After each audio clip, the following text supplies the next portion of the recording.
never been down with no OPP. I talk about selling our people's property. Don't know who doing it, so don't round me out. Don't send no police round me and tell me shush my mouth. Where's our conviction? But where's our pride? We selling everything, selling our backside. Just go online, it'll make you sick.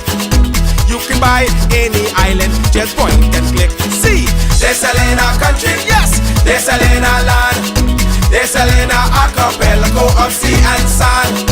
Now break down the acronym like you in class. Oh, they're selling the whole country. Ooh, they're selling our hey, hey. Ride him. My mother always say, when you find a donkey, ride it. Who's donkey?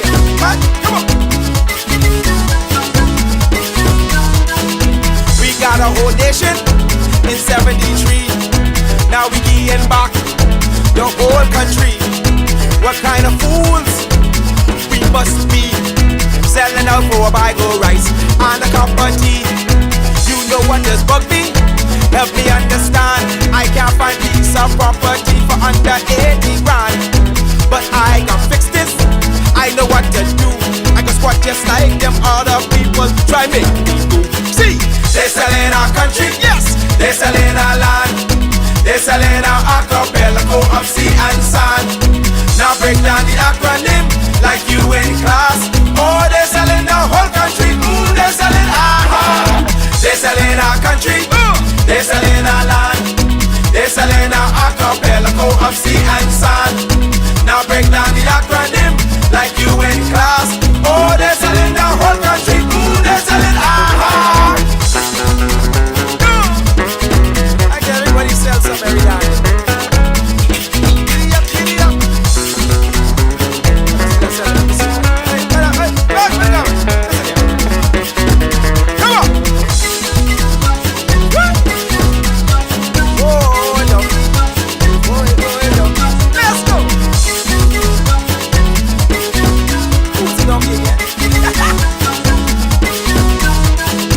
They're selling one island, they won't keep. What can be left for you and me? Is this the example? What's our kids to do? You want them have a sense of pride, or go selling too? Cause they're selling our country, yes, they're selling our land. They're selling our archipelago of sea and sand. Now break down the acronym like you in class. Oh, they're selling the whole country. Ooh, they're selling our they're selling our country, yes, they're selling our land. They're selling our archipelago of sea and sand.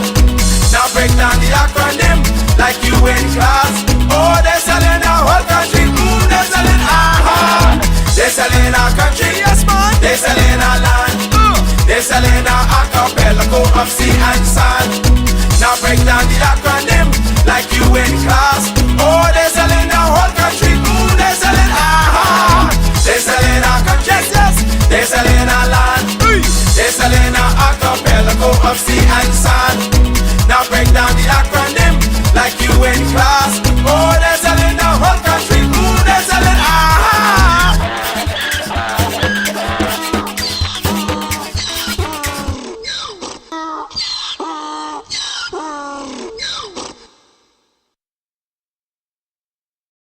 I don't know how you did this in 50 years. You look at history. Who does this? Show me anybody else that has done this in 50 years. I'm waiting. Show them to me. This wasn't done by money. Money doesn't produce visions. Visions produce money. You've had leadership over here that were visionaries. Great visionaries.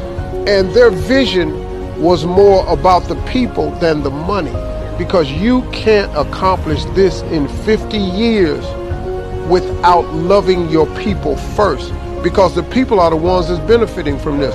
Look at your health care. Look at your road system. Look at your highway system. Look at your airports. Who does this in 50 years? But who benefits? You're going to care about those people. It's something to be learned about what's been done over here that could be duplicated in the world, because there's people with this much money. You just don't have people with this much love for their people.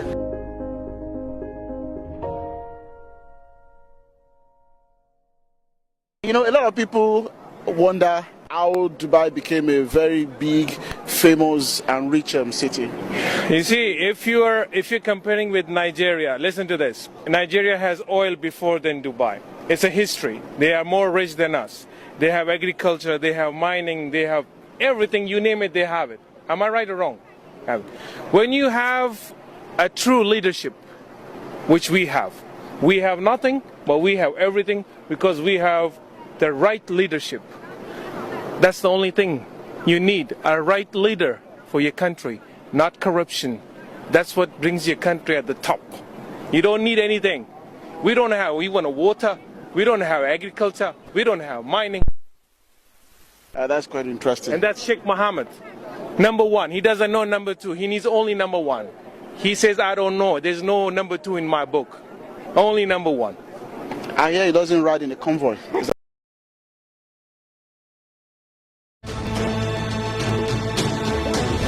This may be the best citizenship in the world, and they all have it.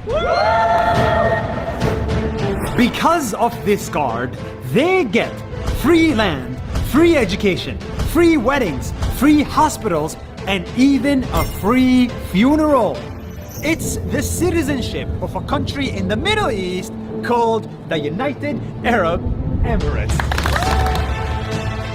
This is what life is like for citizens from the Emirate of Dubai. And because the city is so generous, they get the craziest benefits I have ever seen. Are you ready for this? When you are born, your parents pay nothing. Your delivery and checkups for the next 9 months are all free. Then you grow up and you go to school. Local school in Dubai is free! And so are universities, because Dubai will pay for you to get a degree. I studied at Zayed University and New York University, both for free. Who's gonna pay for that? The government. Then you get married. If you can't afford the wedding, you get $20,000 to throw a wedding. And after marriage, every local Dubai family gets this: free land. Did you get free land? Yes. Did you get free land? Yes. Did you get free land? Sure, yes. And if you cannot afford the home, then you get a grant to build it for free. I also can't afford building a house. I can get a 0-interest loan on housing. Zero? 0. If you need to go to the hospitals are free. And if you need surgery that's not available here, they will fly you to another country to get treatment for free. When you become a senior citizen, you get discounts, many discounts. And if you live alone and can't afford it, Dubai will even send a caretaker to look after you for free. And when you die, well, in Dubai, that's also free. Your funeral will be taken care of, and Dubai will build a full tent with air conditioning within 5 hours of your death next to your home, so your friends can come and say goodbye to you. The point of government is to take care of people, and in Dubai, they take it to the extreme. Imagine if every city, every state, every government in the world did this. We would have a much happier world.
Good evening, everybody. We hope everyone is doing well.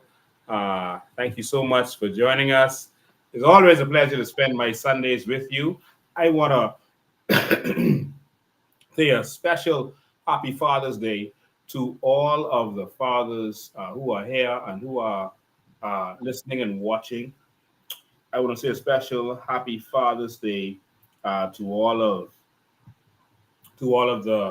the fathers who decided to take their time to be here with us, who saw the topic and they decided that they wanted to share in this topic. Um, I want to say a special happy Father's Day to you. I had a lot of things to talk about today, including some documents I wanted to bring to light. Um, some documents I wanted to bring to light, and there's a lot of them too. Um, Yeah, so there's a lot of stuff, but I'm not going to do that today. I wanted to have a forward conversation, and not a conversation just about what's going on. I really want to have a forward conversation. You know, the the Bible says that a good man leaves an inheritance for his children's children. And what I'm seeing in this country is that the men are failing because we're not developing a country that our children can come home to. Our children are being forced to live in other countries. And a part of it is because our men are under attack and no one is doing anything about it. So we need to have this real conversation. It's important that we have this conversation and have this now. We're going to have the conversation. So for Happy Father's Day, I can't send a WhatsApp to every father that I know, but Happy Father's Day to all of the fathers. And thank you to all of the mothers who have been in the fort for all of those fathers while they were dysfunctional. You know, I want to say that becoming a father was one of the proudest days of my life, and it's something I take very, very seriously, and I think all men should. But we got to have a serious conversation today because if we lose our countrymen, it's us who will fail. We can't blame the woman like Adam did. We have to take the blame. We're the foundation, and we are letting the country fail. Most of the politicians have been men. Most of the pastors have been men. Most of the business leaders have been men. And we are allowing our country to disintegrate. We need change. We got to do something about that. And so, make sure that y'all can see these comments. I see them popping up. I don't see them on my screen. I'm hoping y'all are seeing them. Yeah, y'all are seeing them. All right. So, ladies and gentlemen, we need change. So, I want to have a serious conversation today about what we need to do as men and where our country needs to go. I want to have that conversation because our men are under attack in this country. I'm so tired of seeing our men being murdered, over 100 of them being wiped out every year. While every boat that comes in with foreign men is filled with up to 300 men, sometimes on a weekly basis, sometimes even more. What do you think is going to happen?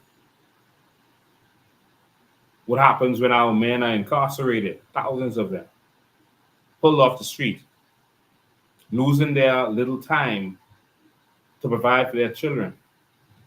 What happens to our society? This is a real conversation that we have to have on this Father's Day.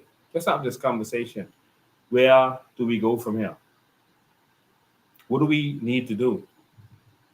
I'm going to start out by talking about my father. To me, he was a great man.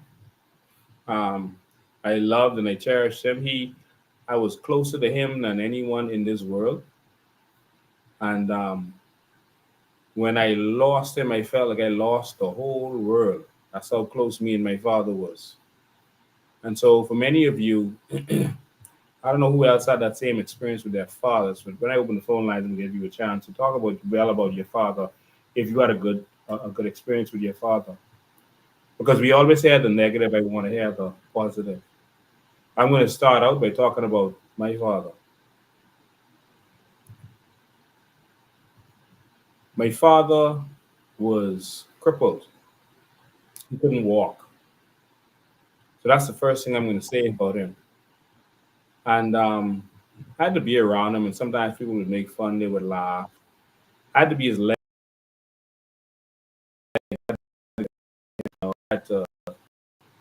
He was crippled, but not one day would you see him in a wheelchair on a street corner. He had a cyst in his back. When I was probably soon after I was born, he had a cyst in his back. So I've never seen him walk. I never got to do the simple things that kids may get to do with their father there in their life, like play basketball or play catch or even run. I never got to do those things with my father that other people would have gotten to do because he was crippled. So I know about disability, and when I say that I am going to fight for the disabled in this country, I mean that with all my heart and all my soul because I had to deal with that personally. I had to push my father to the polls in 1992 to vote. I had to push him. Well, the PLP sent a bus to pick him up. He went there in his PLP shirt because he needed a ride to go and vote. And he voted FNM. I pushed him in. But he went there in his PLP shirt and he voted FNM. And the PLP took him there. I'll never forget that. And then didn't take him home. There was no bus to take him home. And so I had to walk with him from the polling station, push him in the wheelchair, and push him home. And that was my first experience, real experience with politics. It was like, wow, they just used you for your vote. It's a good thing you voted against them. They used him for the vote. They used him and then left him there, left him hanging. And so many of us experience the same thing. We have a conversation today about fathers and fatherhood. That long.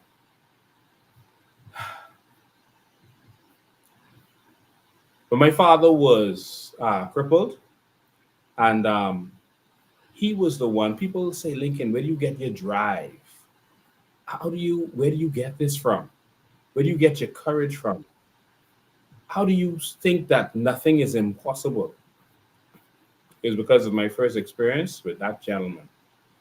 His name was Henry Bain. Henry Alexander Bain. He was the son of Michael Bain. Michael Bain was from West End, Grand Bahama. But he was originally from Auckland's Crooked Island area. And he had a son named Henry Bain. And that son eventually was crippled. And that was my dad. This is what I want to get to. My dad was crippled, but he made no excuses. He was a boat captain. He captained the ship. I remember the Will Laurie, the Delmar L, the slow boat that used to go to South Andres. He captained the ship that used to go to Florida. And so I went to every island in the Bahamas except Crooked Island and Auckland's on the boat because he would have to end up in all these islands at some point. So I went to all the islands except the islands I'm from. And he even went on that boat to Haiti. He actually captained a ship, a bigger ship that went from Nassau to Haiti. And he refused to take me because he said they kidnapped children in Haiti, so he refused to take me. And so he didn't go, even though eventually he was the victim of kidnapping in Haiti. But that's another story. Did you hear me say that my dad was crippled and he made no excuses? There was nothing that could stop him. He had to take care of me and he knew that, and there was no excuse. None. That's Henry Bain. My dad put me through school and through private school. He was almost paralyzed by the time I was about to finish Prince Williams, and so he couldn't work anymore at that time. But he steered that ship, and it was embarrassing that he had to be lifted from the dock with the crane because he couldn't walk over the plank. Remember, they have the wood there and you got to walk on the ship. He couldn't walk over. And so they would lift him and put him up on the bridge, and it was embarrassing. And sometimes people would laugh. But I watched sometimes people who had nothing in life and people who wasn't doing anything for themselves, people who were making excuses and begging politicians all the time, laughing at my dad, who was being put on the ship by a crane. That was funny to them. This man was making a captain's salary, and he was crippled. Where many people in his situation would be on the corner begging. That's the example I grew up with. And so it got to a point where he was so, because progressively he got worse. He couldn't be on the ship anymore. And he started driving taxi. Because with the ship, the captain has to be able to get from one side to the next to look and see what's going on when he's docking the boat. And so eventually he couldn't maneuver properly to be able to do that. And he couldn't depend on other persons to do it. So eventually he couldn't be on the ship anymore as he got worse. So after many years, he started driving taxi. He worked at a meter cab for Mr. Cawley and Mr. Crawley, and they used to call him Footloose because it was funny to them that this man can't walk and he won't drive taxi. And they entertained him, and they let him drive a taxi because this man made no excuses in his life. I'm talking to fathers right now. Henry Bain made no excuses. He drove that taxi. Because of his disability, he also had a bladder problem, which means that when he had to urinate, it came out instantly. There was no warning. And so how do you drive a taxi when you can't find a bathroom and you have to urinate instantly? The pens won't really work in a taxi. And he made no excuse. He rigged up a bottle and fixed it and put it in his pants with cotton and hand towel and tissue and kept it that way.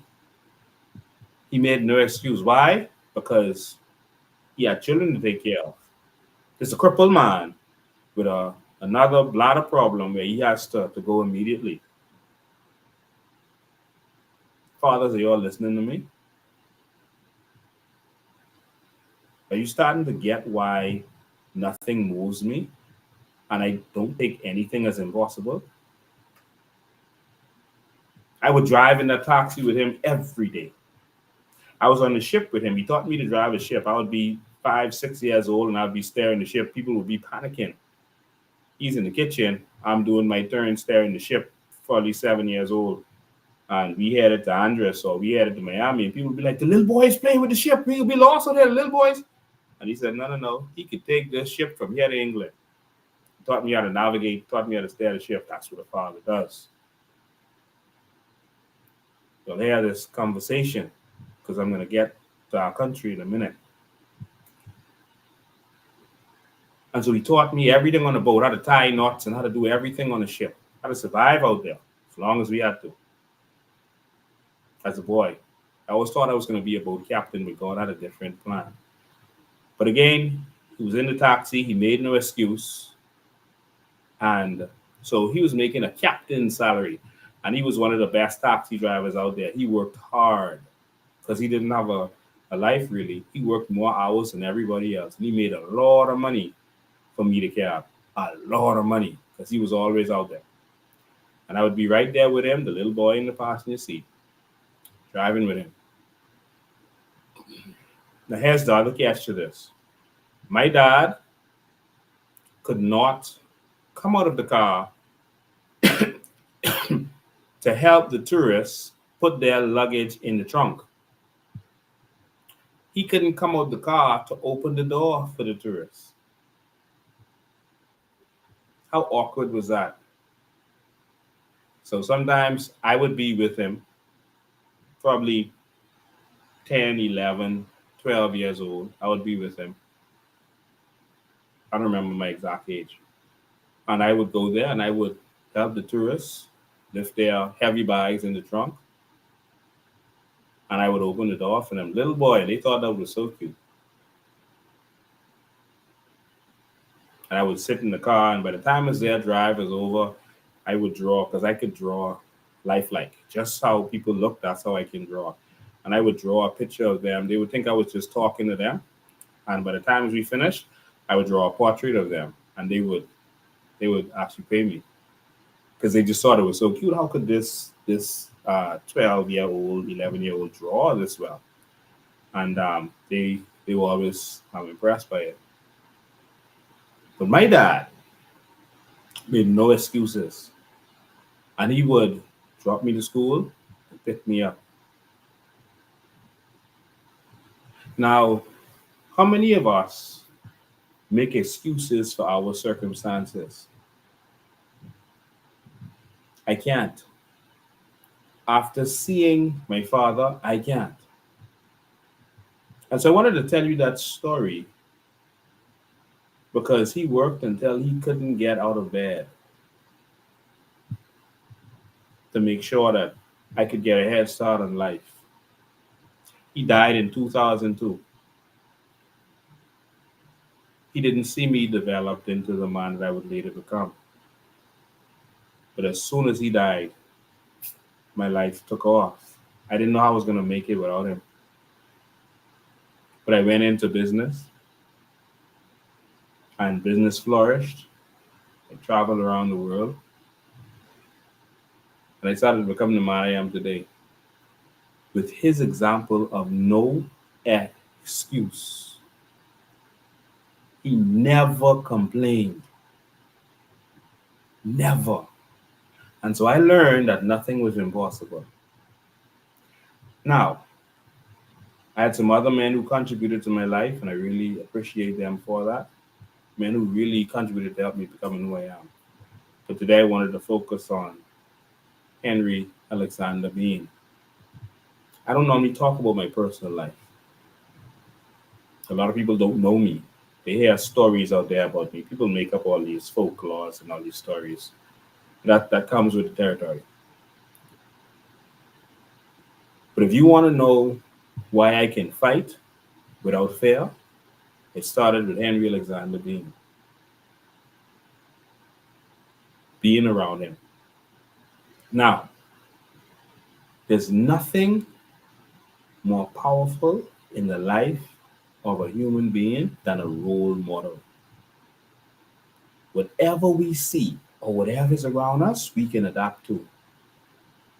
The problem is they are pulling all of our role models from us.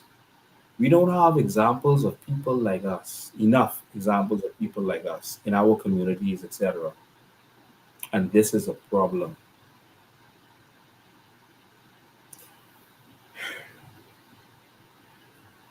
Next, we have a country where the leaders of this nation are failing us. And we are just loyal to them for no reason.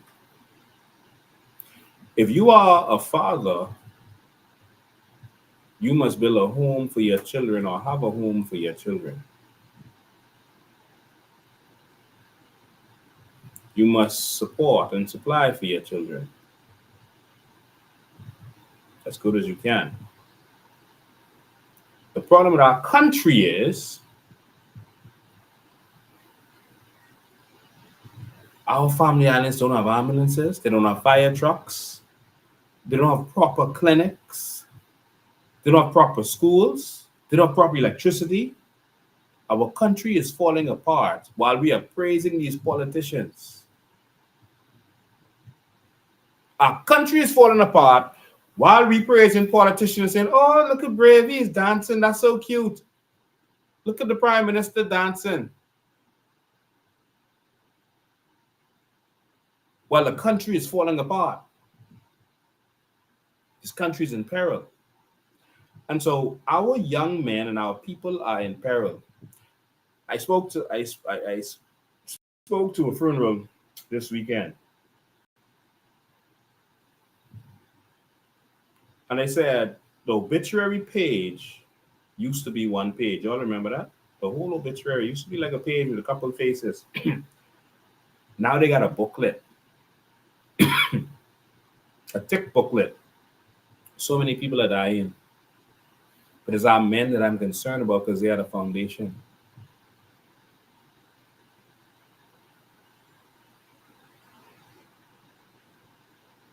Our men are under attack in this country. They are taking away our men's ability to provide for their families. Because they're replacing our men with other men. And people are like, they are angry at the Haitians for taking their job and for the stuff that they're doing. And I want to make this clear to you. I don't have a problem with any man doing whatever they have to do to take care of their children.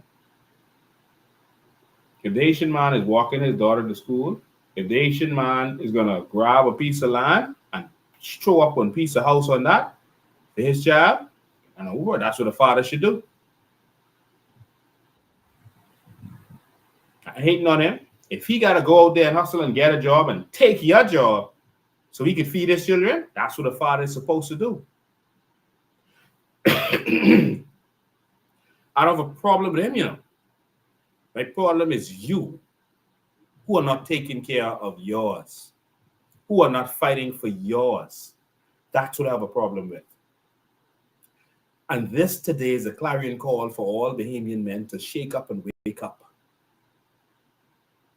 Because if we don't stand up and fight for ours, we can't get mad at them people who fighting for theirs.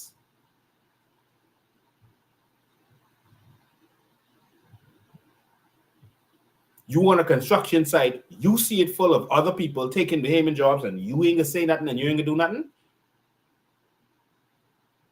until your job get taken, your children's job get taken, then it's you. It ain't them. Every man has a duty to fight for their child. If we have a natural disaster and you out there scavenging for food, government is falling apart and you scavenging for food, or your child needs a particular medication, the pharmacy is in ruins, and people all over the place trying to scavenge what they can scavenge, and you see there's one bottle of that pill left in there, and another man won't get that pill so he can sell that. You need to get that pill for your child so they can live. Your job is to fight for your child.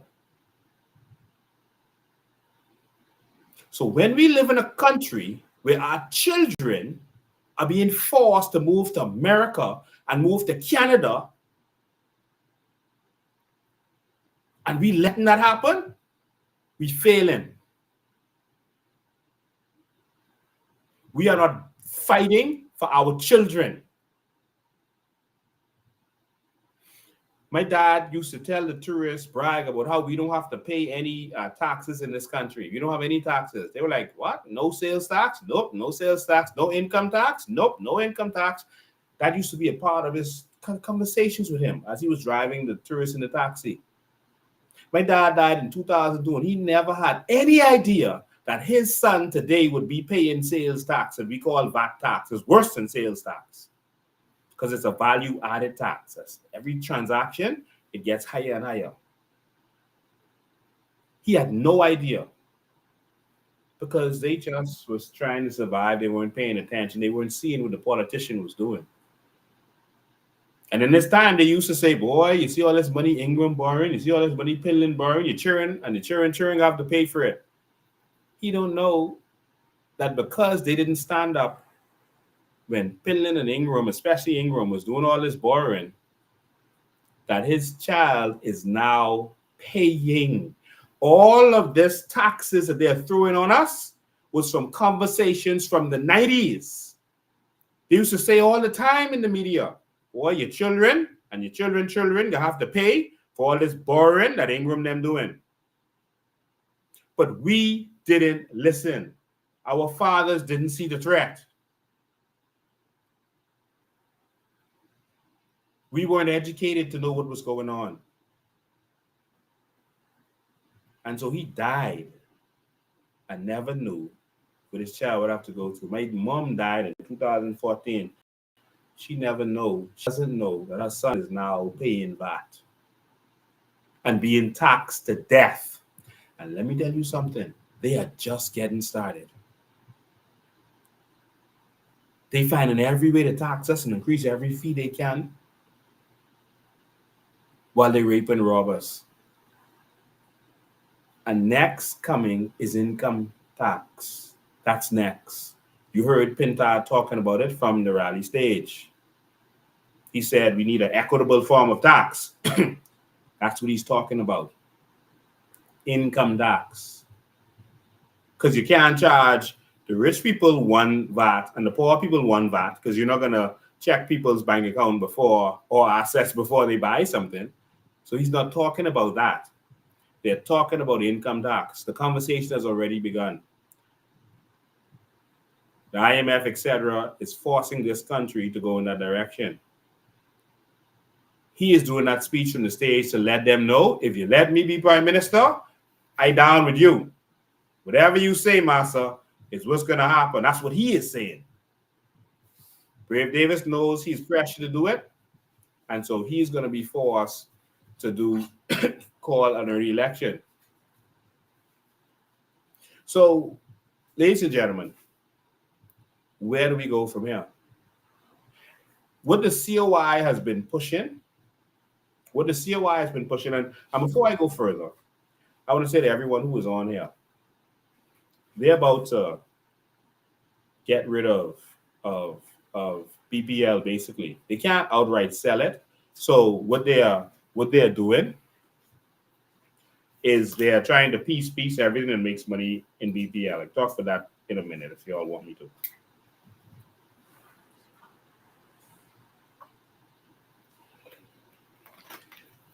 They took 100% of our assets. They was plotting this for years.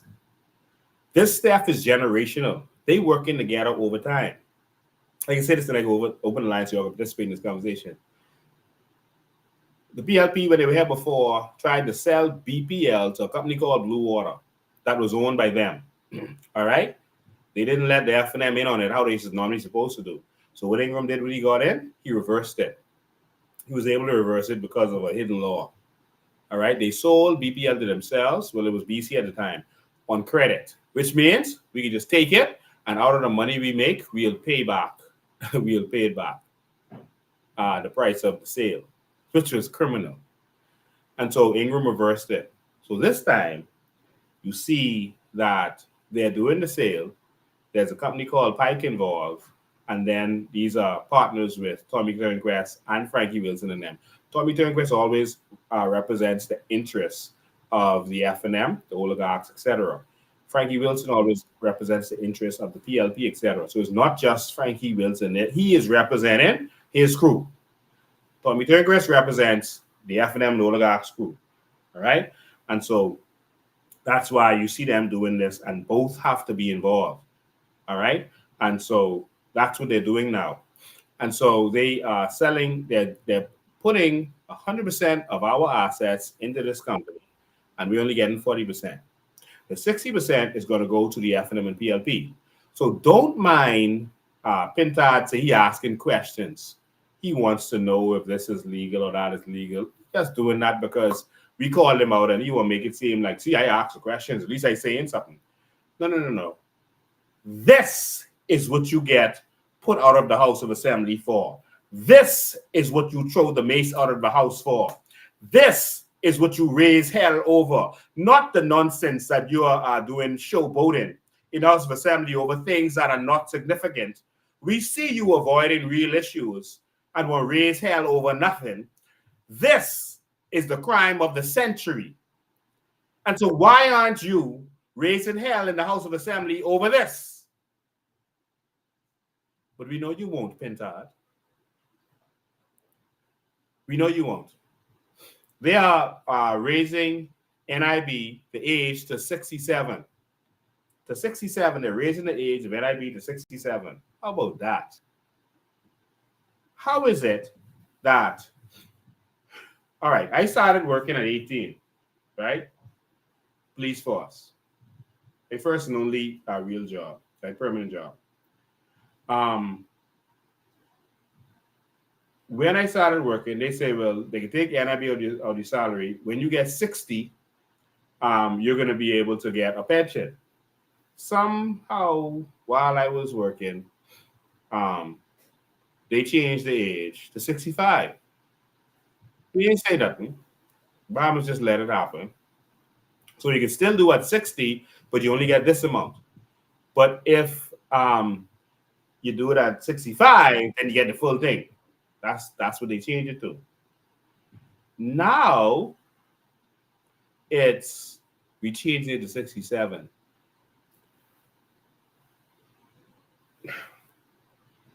If I make an agreement that I'm going to pay this amount over this period of time, and when I reach 60, I'm supposed to get this back, you can't change that while I'm 50 or 55. Say, oh, boy, your school getting up in age. Let's change that age so we don't have to pay them. Isn't that fraudulent? Y'all think about that. Y'all put in the comments, tell me what y'all think about that. If when you were working, they told you, this the rules now, because you get locked up if you don't pay. This the rules they made, and that force us to follow, that you must pay this.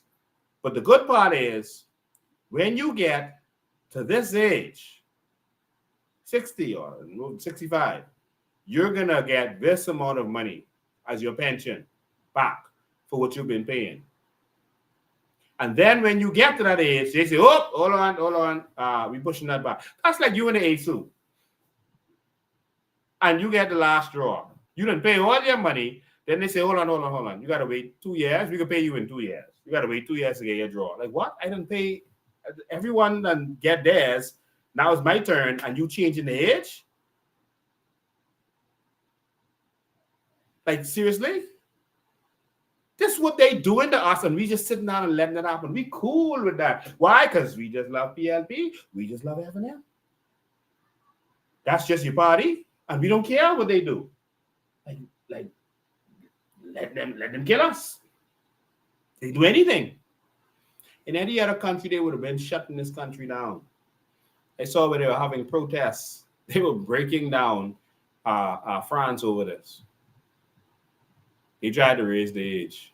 Them people, million people go out in the streets. Y'all think, so y'all can do whatever y'all want to do, but we taking over the streets. We ain't stopping y'all. Y'all just government, y'all can pass law, but we could take the streets. And in the end, the government changed their mind. How could they do that? How could they do it? How would we let them do that? Tell me. How could we let them do that to our children?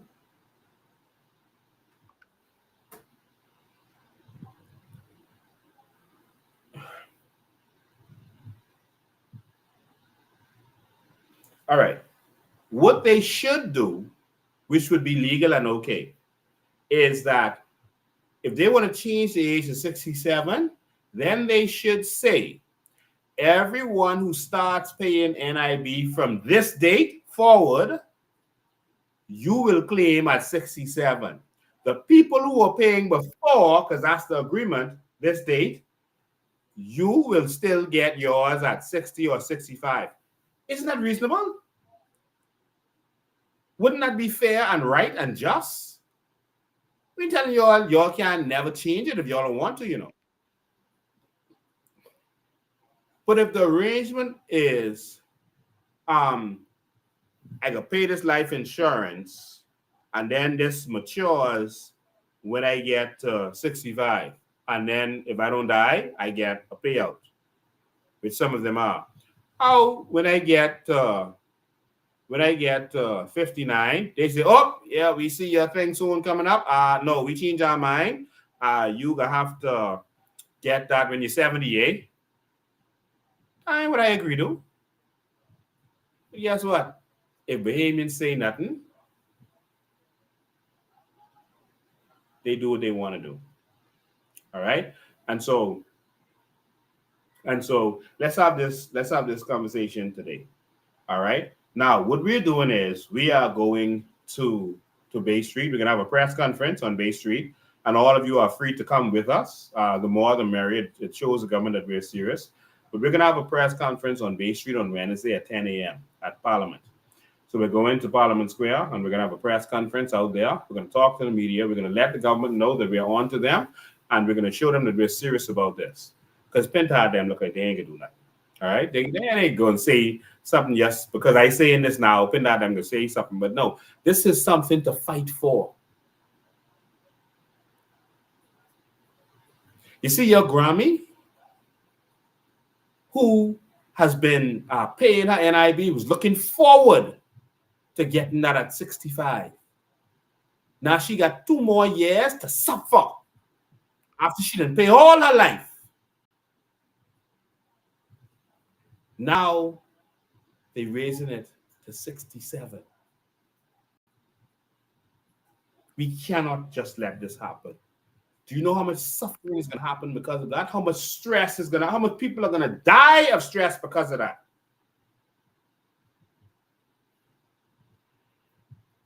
At the end of the day, you can safely say that I stood up and I spoke against that.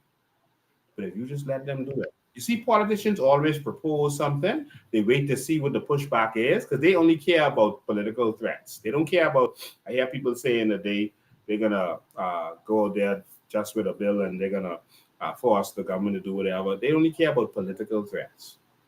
All right? They don't care about activism per se, but they care about political threat. That moves them. They propose something. If they see the people stand up, then they say, oh, we got to pull back on that, eh? He was only proposing that. That was just a proposal, man. Don't mind that. He's never going to do that. That's what they do. Every time. Old trick. Question is, will you be there? And so let's go stand up. We're having a press conference. We're going to talk to the media. We're going to talk to the Prime Minister. We are drafting a letter for the Prime Minister and for the leader of the opposition about NIB, and a letter about BPL and the theft of BPL. We call it a theft because they're doing this in a sneaky way.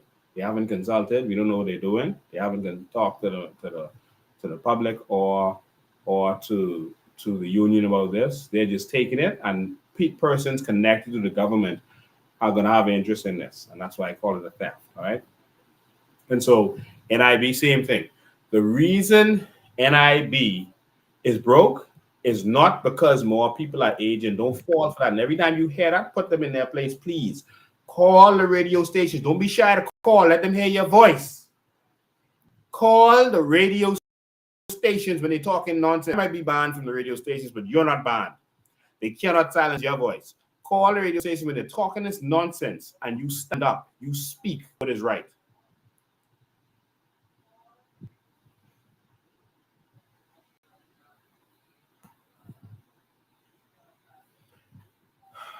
Ladies and gentlemen, so we're gonna write a letter to the leader of the opposition. You see, seeing Pinta talk this nonsense about him questioning the government on this BPL deal. The leader of the opposition is the head of the Public Accounts Committee. Do you know what that means? That the government has to account to the Public Accounts Committee. He can subpoena them. He can subpoena any document. He could subpoena the Governor General. He could subpoena the Prime Minister. Just how they do in the US when you see Congress call in persons and make them sit in the front of them and explain. They call Facebook and say, what's this, all this censoring you all doing? We need to make sure you all ain't doing no foolishness out there. And if you don't come, you go to jail. Just how they subpoenaed Mr. Fauci recently and pulled him in and said, "Hey, what was this that was happening during the COVID situation? You were doing some stuff that was out of order and wrong," and they called him in. The Public Accounts Committee leader is the leader of the opposition. The international community made that happen in every country so that there could be accountability to make sure to keep governments honest. So this isn't something that we did. It's something that was forced on us. It's a normal thing. And so that to make sure the opposition can know what's going on. And so the fact that Pintard is there, but he asking questions in the House of Assembly and saying, "Oh, they answer my question. Ooh, boo hoo." What do you mean they answering your questions? You are the Public Accounts Committee. You can call them to sit in front of you. Subpoena them to answer your question. You see, the reason they don't want Lincoln Bain in the House of Assembly is because Lincoln Bain knows the real law and he's not attached to them. He's not a puppet of them. I'm not under them. We need real representation. They know that as a Public Accounts Committee, and if they don't come, they take them to court. If they try to block the Public Accounts Committee anyway, you take them to court. Pindar said he was calling for someone to come, and Ryan Pindar told him not to come. That's the plan. And so then what did you do, Pindar? Did you then take it to court as the leader of the opposition? Remember one time Ingram was trying to appoint a senator, and he was appointing a senator that he said was independent, but Perry Christie and them said, no. You got to consult with me, and I got to agree with that. And Ingram said, no, it just said I have to consult. I have to consult with you, which means talk to you, and then I can do what I want. But that was not in the spirit of the law.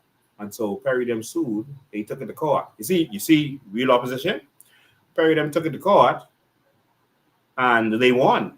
And the court said, no, not because it says. Yeah, we know it says that after consultation with leader of opposition, but no, the spirit of the law is he have to agree that that person is an independent person. And Ingram lost that case.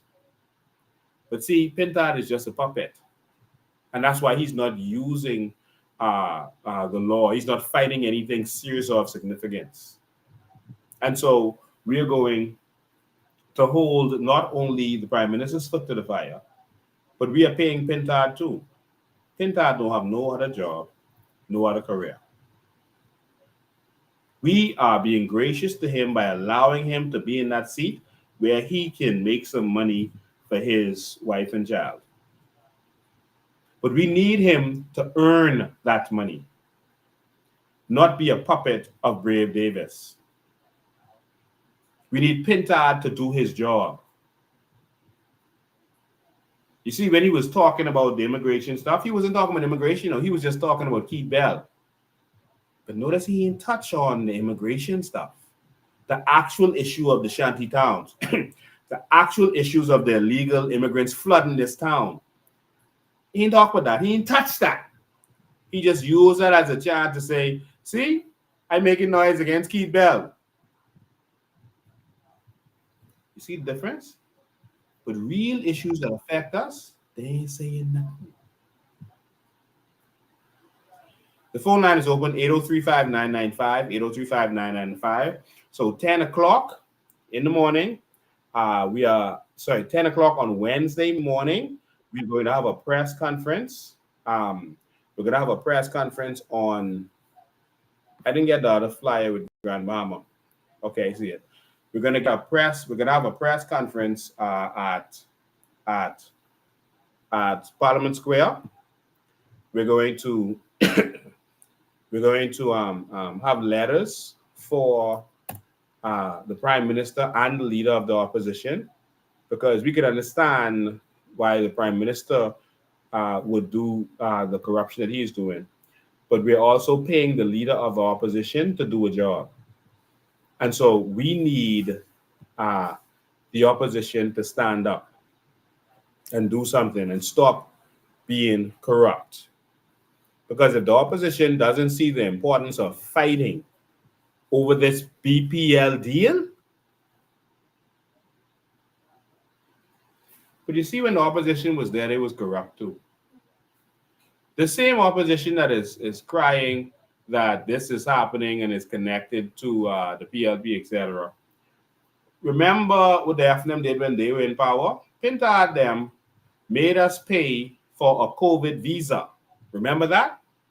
They made us pay. It's illegal to make Bahamians have to do anything extra to enter our country. No one can prevent a Bahamian from entering or leaving our country. Prevent. All right? Now, the other country you go into could say you can't come in, but our country can't prevent you from leaving. And our country can't prevent you as a Bahamian from entering. All right? And so when they did that visa, that COVID visa, that was illegal. And they put it in the name of a company they own. And when I say they, one of their people, we all know the story. And there's the same opposition that now saying, oh, look at what Brave them doing. Oh, they this, they that. They more corrupt. They was more corrupt. And that's why Pinta them can't say nothing. They're talking about, oh, we need the Freedom of Information Act. Y'all didn't give us the Freedom of Information Act. Oh, sorry. These phones may be on silent. I'm sorry about that. Yep. 803-5995. You can call regular line, or you can call, WhatsApp. 803-5995. We're going to talk about fathers today and how our fathers are failing this nation. We're going to talk about the BPL situation, the NIB situation. We've shown you documentation to see that NIB is broke because they were stealing the money from NIB. They were buying mansions, etc. We've already shown you all of this stuff over the years. All right. Call hold the line for 1 sec. So I just want you to know that on July 10th, okay, all the phone ringing. All right. Call hold the line, you're number 2. We're having a family fun day. The Carmichael branch of the Coalition of Independence is having a family fun day. I'm going to be there. We're all going to be there. That's on July 10th. So make sure you're going to be there. This is going to be really fun. They're going to have bouncing castle, water slides, excuse me, giant floor games. We're going to have game competition, kite flying, food, drinks, music. Everything is going to be there. That's going to be fantabulous. It's going to be on the park in Carmichael Road. Give me 1 sec. I can't see it. It's going to be on the Mermaid Park. All right, the Mermaid Park on Carmichael Road. It's going to be on the Mermaid Park on Carmichael Road. So make sure that you come out and you join us. It's going to be fantastic. I'm going to be there, and we're looking forward to seeing all of you there. That's on the holiday, July 10th. So come out and support your peeps. All right, but also Pine Ridge constituency in Grand Bahama is also going to be having something, and this is on June 21st. All right, so that's just in short order. On June 21st, they're going to be having, that's Friday, June 21st. They're going to have something, bingo, hoopla, everything is going to be going on, and it's going to be at the Excel Institute Adventures Way. I can hardly see the flyer. I'm so sorry about that. We will get to the rest of that later. So support. You can see COI we playing. We're getting this done. All right. So I see another caller trying to get in. So I'll get back to them in a second. Let me go to my first caller. Caller, you live. Hello, Lincoln. Hello. How you doing? Yes, I'm doing fantastic. Thank you so much for taking my call. Yeah. I just wanted to make a point that we have with the national insurance problem, we have a double whammy problem. Yes. So not only, so they're pointing out that the number of people becoming eligible for benefits in the next 5 to 10 years. So is the reason why they need to increase the deductions or the payments. Yes. But what they're not saying is that that number is much higher than it would have been organically. There's any number, whether it's 25, 35% of those people becoming eligible, as the actuarial studies would have pointed out, those are not organic. Those are people who have migrated to the Bahamas and began contributing, and they're going to be eligible for contributions.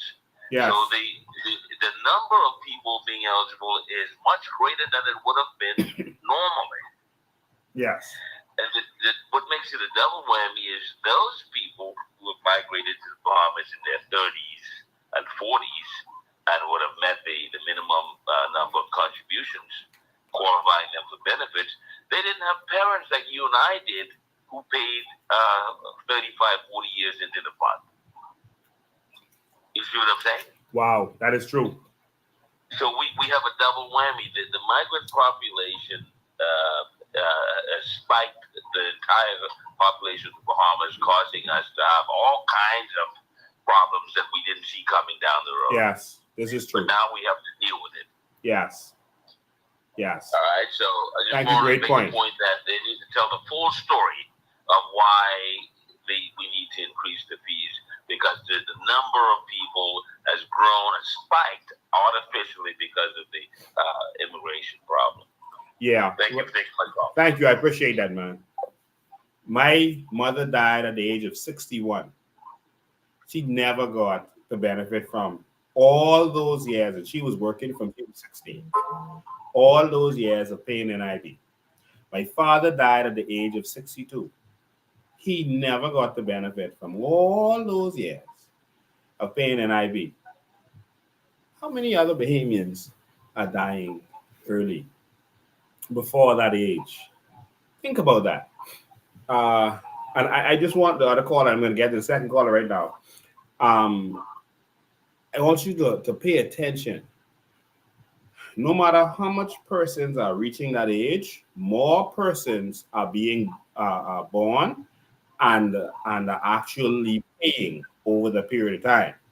So every year we got about 6,000 persons that are born and about 6,000 that start paying NIB.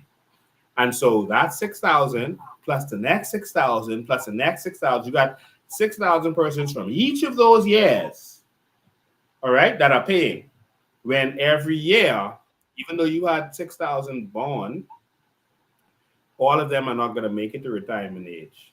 So of them, maybe, I don't know, maybe half may make it, don't hold me to that number, right? Just call it numbers. Half or 75% may make it to retirement age, if that. And so you're just paying for that year, and you have all of those persons paying, and the age is increasing. I showed numbers on this show, and if you want me to pull up the numbers again, I can do that, where NIB was increasing exponentially.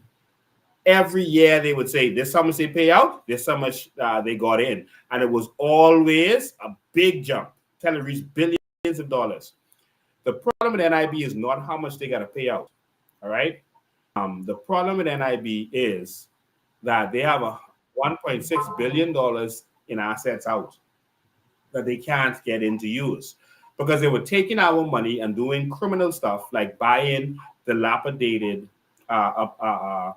mansions. Like, what are we going to do with that? All right. Buying stuff that was connected to prime ministers, it looks like. All right. They were investing in other companies. NIB invested in all these buildings all over the place. All right. All of these buildings. I showed all of the numbers to show you that they're not collecting rent that's what they should be. General building, Ministry of Education. Who's our NIB money to build these buildings? And we're not, that's our pension money they use that for. And so, of course, now you still have that asset on the book. But we can't get that money when it's time to pay us out. So that is why they don't have the liquid cash to pay out these people, but they're not telling you the full story. They're lying to you. It's because all of our money is out. They paid out Cable Bahamas. We showed you all the investments that they've been investing in. They've been investing in themselves, in Focal. They've been taking our money and giving it to Focal, NIB money, giving it to BC.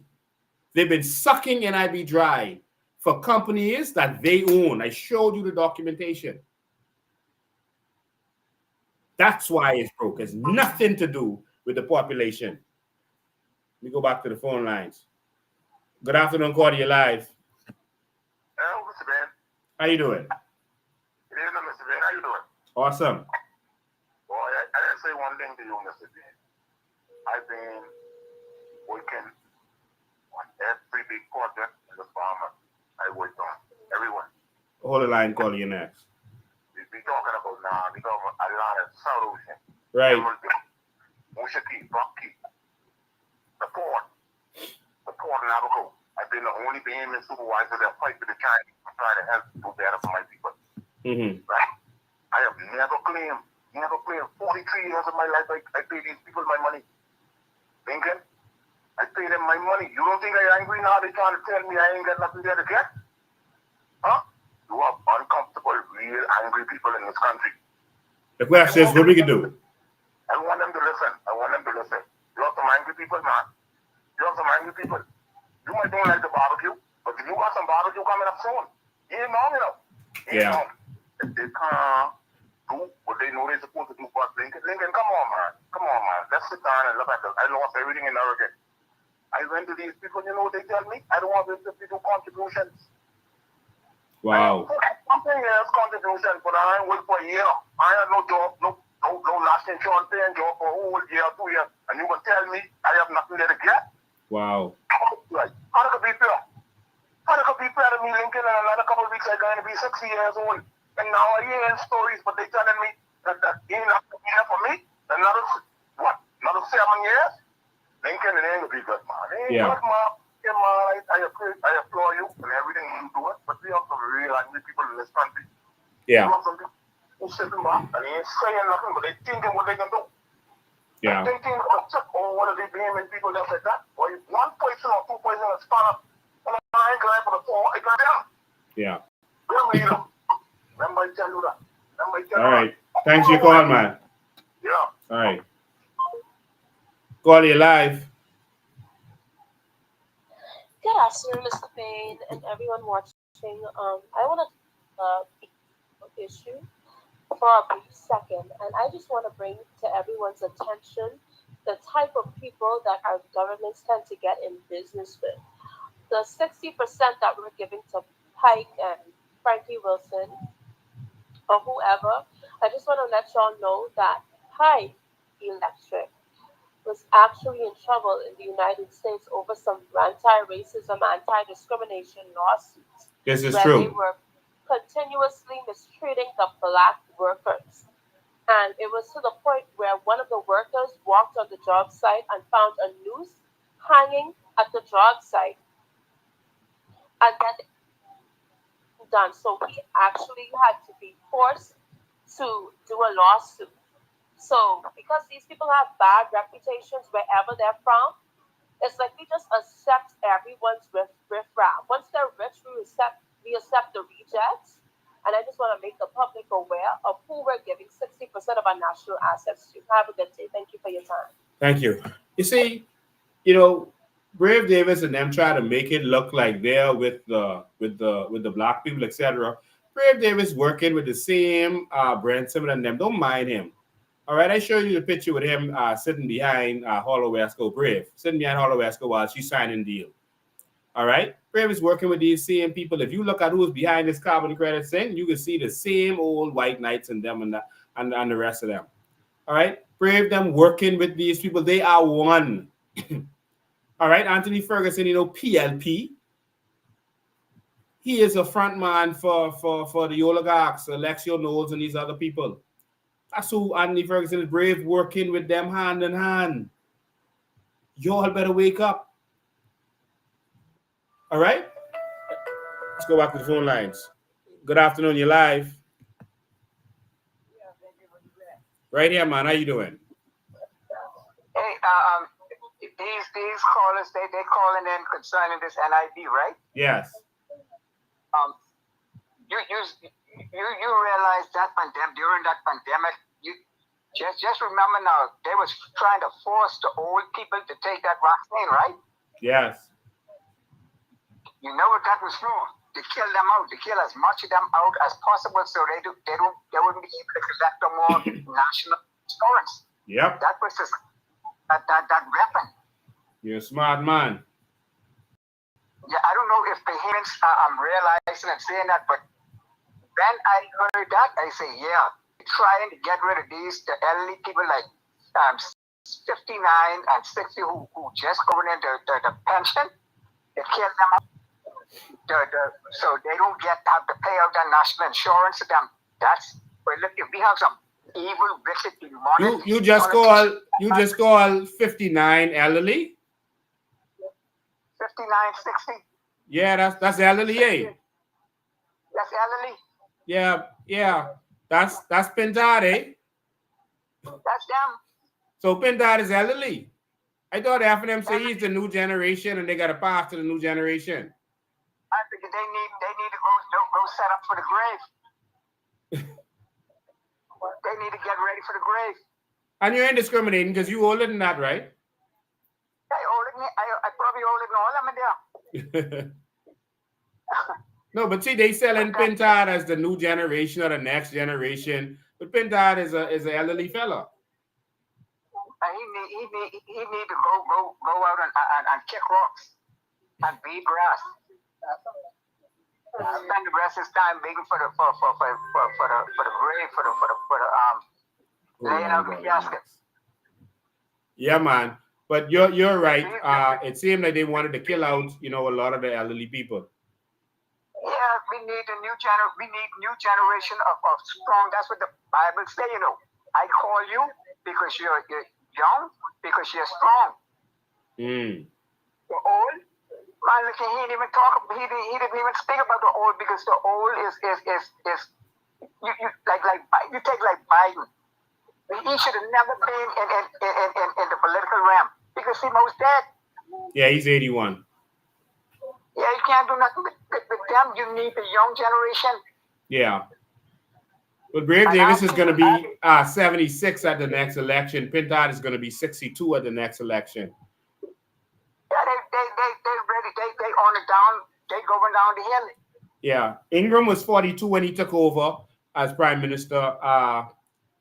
Pinland was 36 when he became prime minister. Even Obama was in his early 40s. If you really want to see some change happen, you need a different set of people. I think that the persons leading this country moving forward should be persons born in the Bahamas, not born as English subjects. I don't say that to offend anybody, but I think we need people who were born in this era, who know about the issues of this era, not who grew up in the 60s or 70s, but the people who can know the ideas of today. Yeah. See, you need the young generation. See, this the era we in right now. The young generation. Yeah. You ever see a little 1 or 2 year old pick up an iPhone? They can handle that better than you. They know what's going on in them computers better than you. As a 1 year, this is their world. And so we need someone from this generation, and I'm talking about 30s, 40s, no more than 50s, but 30s and 40s to really take this over. That's the norm, and move to the next generation. Yeah, that's what you need. The youthful men and women. Yeah. Thanks for your call, man. Yeah, man. Yeah, okay, Lincoln. All right. Call you live. Hey, Lincoln, how are you? I'm awesome. How you doing? I'm 70. I can call you in Lincoln. Yeah, man. You call me whatever you want. You build this country. Well, I respect the office you will take. And then I'll call you Mr. Ben. That was my daddy's name. My name is Lincoln. Thank you very much. My producer told me that too. I'm not into age that much because I think we have young crooks and old crooks. Yeah. Yeah. But I just called in to tell you that I'm an old guy, 70 years old, and I applied for that thing. Well, number one, I am an independent contractor. and I have been working as a musician here to there in Freeport for 40 years. Right. And, the people were taking my money and paying it to national insurance, and the hotel broke down. The whole place, after the hurricane, it just exploded. So most of the hotels I worked at, well, they don't have a hotel in Freeport right now, do they? A major hotel. In Freeport? Not right now. Right, exactly. So there's no documentary of people like myself who fell through the cracks because, I went over, things got tough. You have to leave Freeport. I'm 17 now. I'm starting to feel discrimination of old people in the workplace. Wow. Believe me, it's there. It's very strange. Another time I'll get into that with you. But so I had to, for the first time in 70 years, ask the government for $1. Because rent is just going up. Everything is going up. I said, well, as an old man right now, don't I get this $300 a month?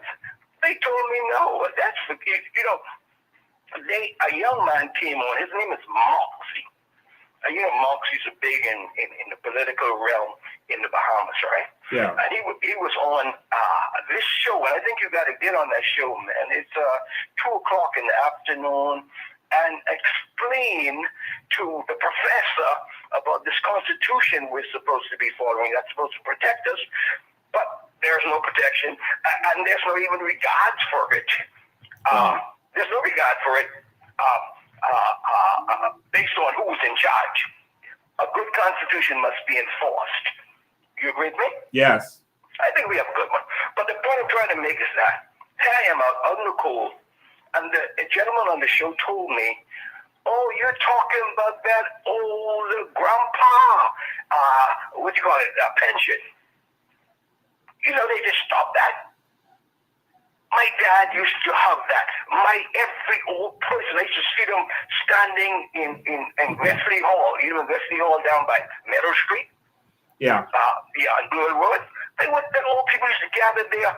They never paid a penny into anything called national insurance, but they had their senior citizen assisted living checks every month.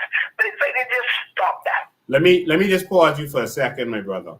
Yes, sir. Because we are going to have a new Bahamas, and we're going to have a new constitution that makes every citizen of this country royalty. I want to ask you a question. No one knows out there who you are. Yeah. Are you able to leave an inheritance for your children's children? No. Let Lincoln Bain correct you on that. You are able to leave an inheritance for your children's children. You work this land. You built this nation. Absolutely. You own the natural resources. By the simple support of the party that's going to do this, you can leave an inheritance for your children's children. Now, listen to me carefully. You are going to see this because election is next year. You 70, you could be 71 next year. Yes, sir. We are going to make sure that every Bahamian benefits from their natural resources forever. And so you can make sure that your children and their children and their children and their children are secure because you're a Bahamian. Next, you didn't have no land to leave for your children and your children's children. Well, yes, you do. Because the crown, every Bahamian is going to be entitled to crown land. All right? And an acre of crown land is like 8 pieces of property. That's generational. That's the same as 8 pieces of property.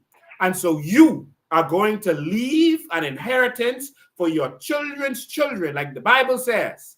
All right? Because you're going to change the status quo in this country. All right? And so just like they did in Dubai, Qatar, and all these other countries, you're going to be able to bring that change. You're going to be the father. And so fathers, they have been pushing us out, pricing us out. They've been replacing us with other people. You have one chance to save this nation and to be a father. And that is to put a party in there that is going to make you able to secure your children. And we got to fight for this together. These oligarchs, Frankie Wilson and Branson and all of them, they fighting for their children. For only them to have everything. But I am going to give you hope today that you will live to see the new Bahamas. And if you help us fight for it, you will leave an inheritance for your children's children, and that will be our legacy. Yes. Now, let me tell you something, sir. Yeah, you don't know me, and I bet you probably know me, but I just want to say this before I leave you. And everything you said to me just now, I know you weren't talking directly to me, because I am a guy in this demonstration you guys have, we have COI. I'm there. Okay. Always, everywhere. You can see my pictures sitting everywhere you go, and I could document that. So I believe in this course you on. I do. But, and I'm going to leave you with this one real quick. My old man and my mother, Cat Island and Andres, I have the land papers right now that were left to my family. And now the Haitians got them all. Okay? I'll leave it up with you right now. I have the papers, sir. The Landry Street, right up there. The government took that. Before my aunt died, she called me to a bed. She was a PLP. This was a ridiculous PLP. She said to me, Stephen, the PLP took all of our land on the Landry Street. I said, how do you know this? She said, Hubert Ingram told her this. And I said, how do we prove this? She said, go to the Catholic Church. They have the records in England. And try to figure out who bought the land, how it was transferred, and you will see the truth. But I don't want to leave it that. I just want you to know I support you. I am up, but you wouldn't believe. And you know, I got nothing to live for now. Wow. I mean that. Wow. Thank you very much. Thanks for your comment. I appreciate it. Thank you. All right. So, for every parent out there, we're losing this country every day. If you're sitting in that room with your child right now, or you're sitting in a room watching this on YouTube right now, and your children in the room playing, or they outside playing, I want you to think about them. When I was searching for property in the late 90s, and my dad went with me one time, I was looking for property in the area, not High Vista, but near to High Vista was a new subdivision that was building out there. That's on Eastern Road. Properties like 50,000. Properties out west, like Jacaranda and those places out west, near the Old Fort Bay. It was like 50,000. My dad, we would drive around looking. And as a police officer, it didn't make sense to me getting a $50,000 property, because then how you gonna build? I could get a property, but then how you gonna build? And he was like, wow. And he reminded me, he said, Lincoln, when I was growing up, you could just plant some coconut trees on the property, pay the stamp tax, and the property was yours. He said, but our generation didn't see the value in it. That was just bush to them. We didn't take advantage of it. And he said, Brent Simonet them came and they just took the property, including not Brent Simonet, but his father, Roland Simonet, took the properties from the poor people, the common man, because they didn't see the value in it. They just took it and then turned it into subdivisions and sold it back to them. Ridgeland, Yellow Elder, all these places. They just developed it and sold it back to them. And it's like we didn't see the value of these properties. When Miles Monroe moved his church, when he bought the property out on Carmichael Road, people in his church row him. Like, you know, I'm coming out there. Like, why would you pick a piece of property in the back of nowhere? They row him. And Miles Monroe got that property because a driving theater used to be there, and they closed down. He got it. They row him. They told him, you pick a property in the back of nowhere? You know, I never come into that. Who coming way out Carmichael Road? Because it seemed like way out then back then. And he said, no, this is going to be a city. This is going to be a city. Don't mind what you see now. This could be a city. And he was right. But my father was like, wow, $50,000. Now property in Baintown is $50,000. And for me to go driving with my children, if they're looking for property, I'm gonna be saying to them, wow, $200,000 for this, $250,000 for this. Like, how you can build a house? If we don't make this change now, your children are gonna be priced out. You heard Frankie, the Haitian from Abaco, who said the Haitians buying up all the houses. Y'all want him in Shanty Town? They buying up houses, cash. Talk to the real estate agents in this country. They buying up houses.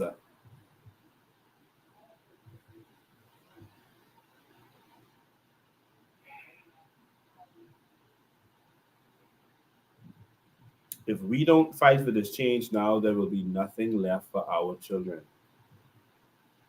And so again, we are going on Wednesday for a press conference. I want you to join us, please. Come out, take a early lunch break. Go to work, check in, and tell them you're coming back. And young people say, you're coming right forward. Tell them you're coming right forward. And then you come out there with us. We're going to say what we have to say. Talk to the media. We're going to have those letters that are delivered to the Prime Minister, and we're going to have those letters delivered to their office also, but we're going to read them to the media and to the public to let them know the real issue with NIB and the real issue with BPL. How do you have persons who are accused of certain things come and just give them our BPL? Our assets. Oh, you did this in America? Oh, come on, man. Have everything.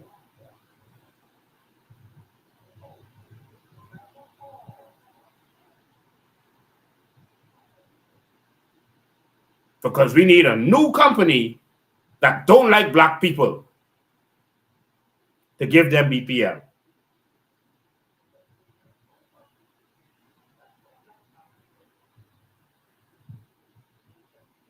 Allegedly.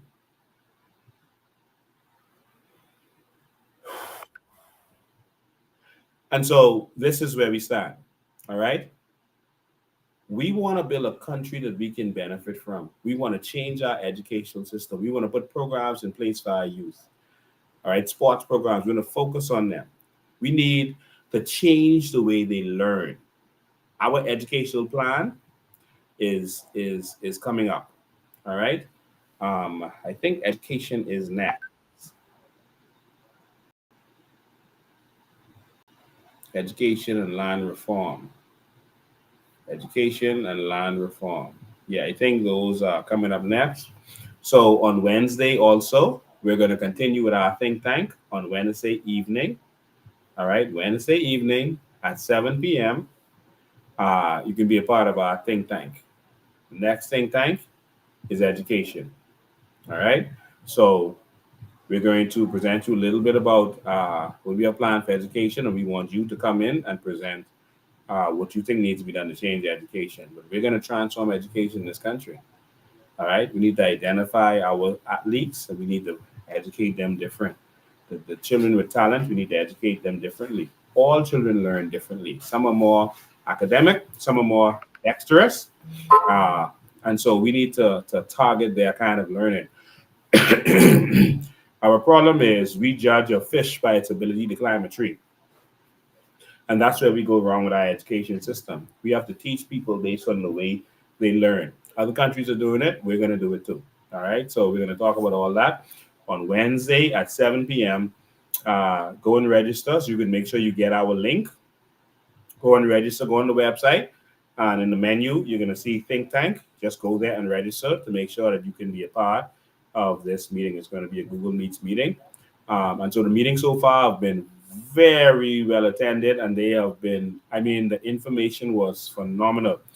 The last week we had health, Dr. McIver was there. We presented a little bit about what we want to put forward to the people. The people were blown away.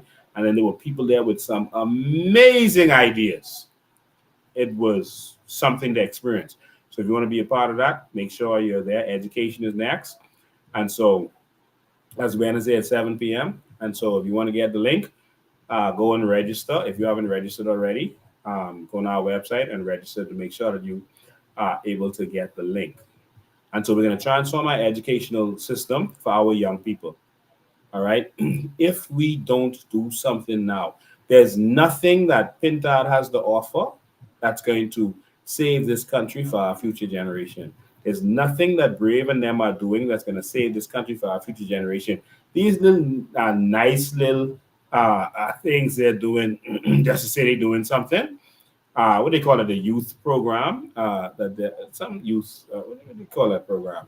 Where they're training persons, they're training young persons so that if there is a natural disaster, these young persons are able to help.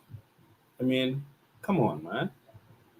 We need substantive things to transform this country for our youth, so to prepare them for the future. We need to change the curriculum to make sure they know about civics and their constitution. We need to teach them about business and finance. We need to teach them about history, including their African history. We need to teach them about our culture in our schools. We need to teach them about trading in our schools. All right, we need to change our curriculum to make sure that we're not raising a country of workers, but a country of owners. Some people ask me, okay, if you let every Bahamian benefit from their natural resources, who is going to work? That's a question they have. If you've talked about this at your office, at your church, or wherever, at your family house, they've asked that, okay, if you let everyone benefit, who will work? You don't want to work? Yes, they will. Because if you stop working because of that little bit of money, you're not serious. Some people will quit their jobs. Okay, that's fine. That's what they did in the Middle East. A lot of them quit their jobs. Some of them started spending a lot. Some of them was buying Ferraris and gold-plated toilets, etc., etc. But who worked? If you go to Dubai, Qatar, any of these countries right now that benefit from their natural resources, the locals own the businesses. In fact, the law says that any business must be 51% owned by a citizen. So the locals own the business and they make sure of that.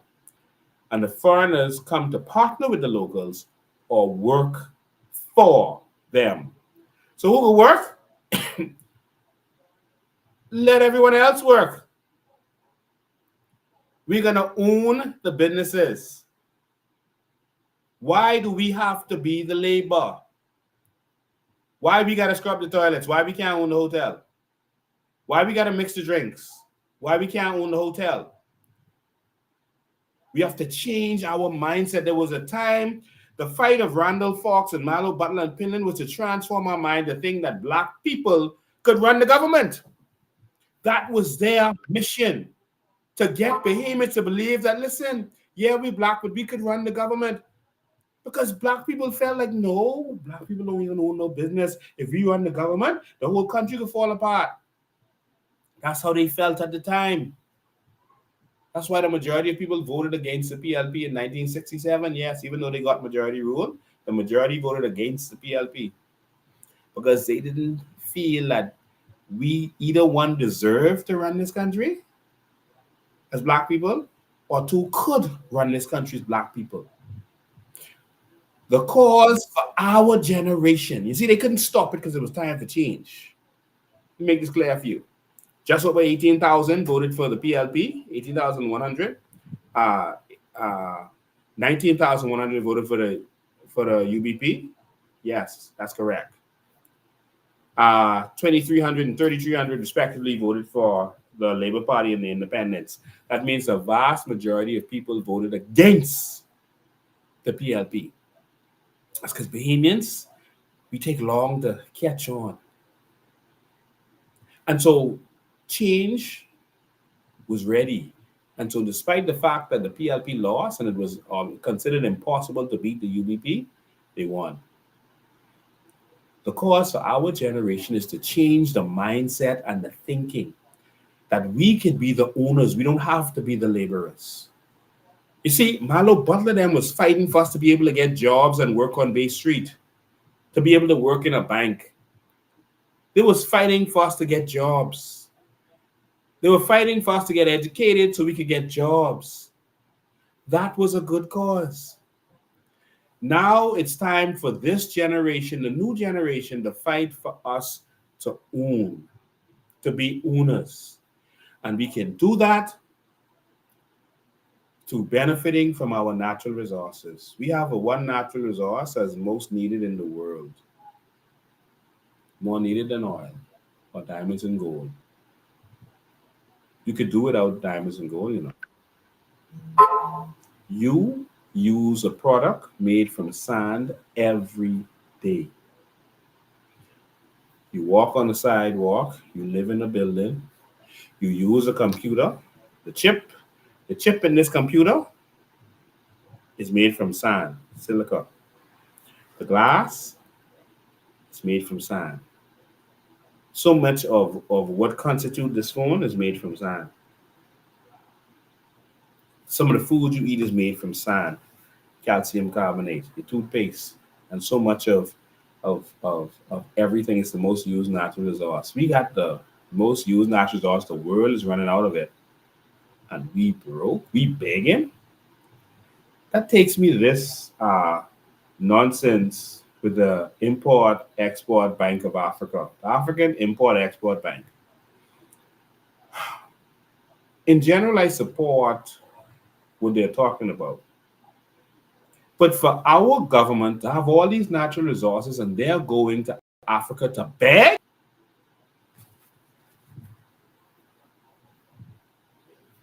How you go to Africa to beg?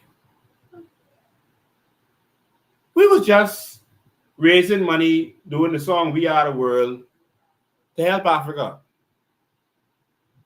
How you go into Africa to beg for $30 million to build a shopping plaza?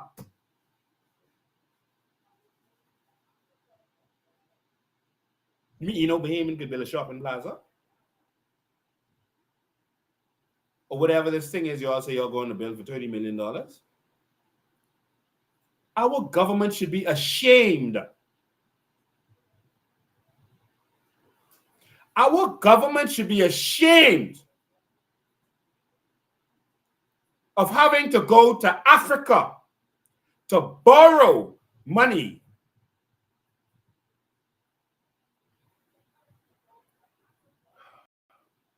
to buy and renovate the International Bazaar. They should be ashamed of themselves. How could you be celebrating begging?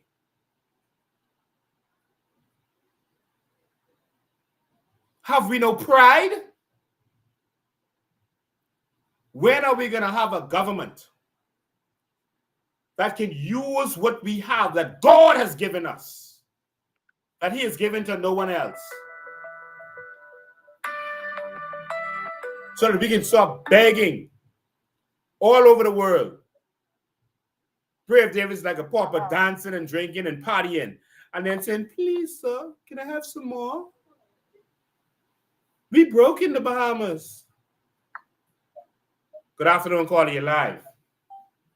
Good afternoon, Mr. Bain. How are you? I have only two contributions. Go ahead. The first one is the International Bazaar thing that the Prime Minister is talking about for Grand Bahama, and this African collaborate, whatever they're doing down there. You know, now here comes another country who's coming to take over the Bahamas. But now when the Africans are in on this to do, how many people you think coming from their country now to come and finish us off? And like you said, why are we going to Africa begging for money? We have natural resources right here. We just have lousy governance and people who just kind of count for all of the money that this country has. That's why we begging around the world. And I can tell you I know of a gentleman who he's in charge of the embassy down in Haiti. And he was on I think he was on Mr. Bodie's show earlier this year or late last year.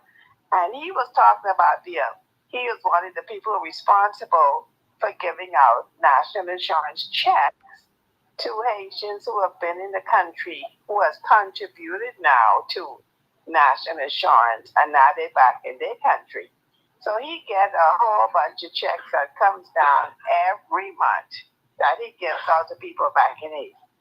Say what? So this national insurance. Hold on. They put our checks on the plane, or he just collects them? No, he gets the checks because he is stationed down in Haiti. He's in charge of our embassy down there.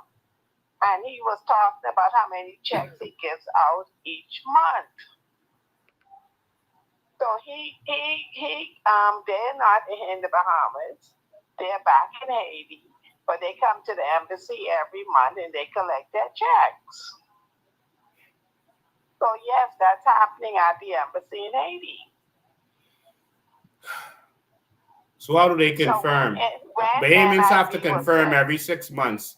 They have to confirm that they are still alive. Well, I guess they do whatever they do down there. I guess they check in at the embassy down there because, again, he said that on the show himself. One of his duty is that he gives out national insurance check the person who gets it down there because now they've moved back to Haiti, but they have contributed here. And like you said, a lot of our people have died and has never gotten a dollar from it for NIB. When national insurance was set up, it was set up for Bahamians.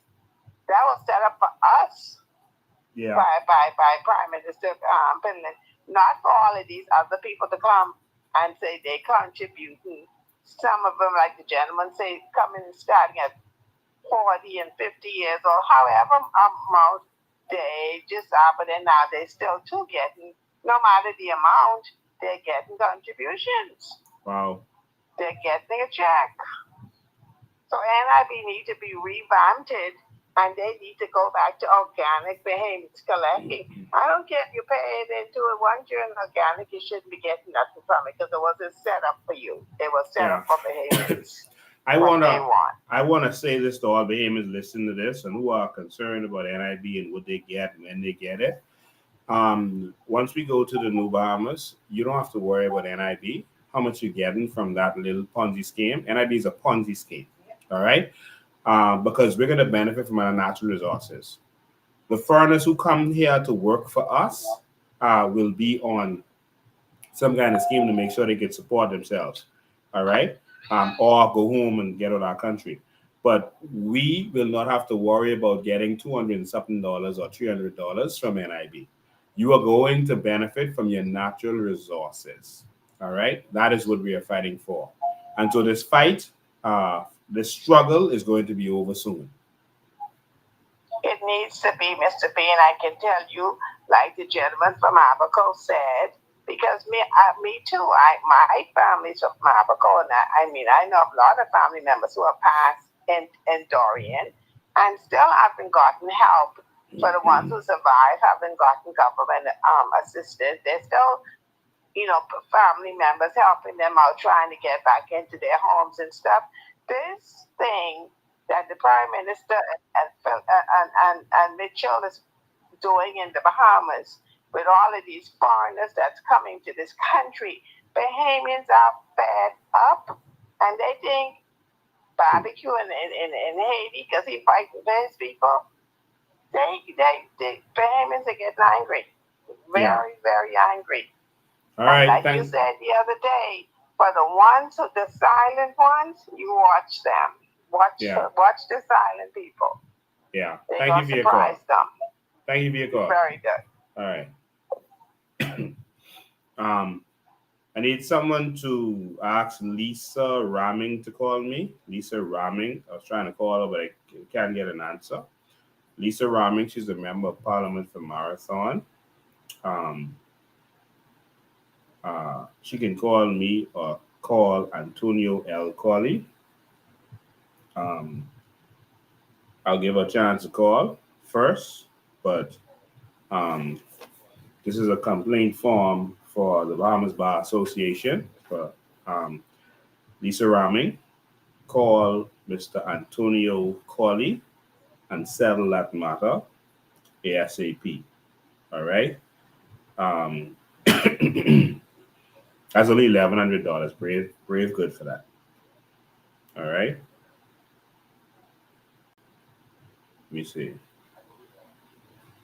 Oh, it's $2,500, something like that. I don't know the exact amount. Either one of them.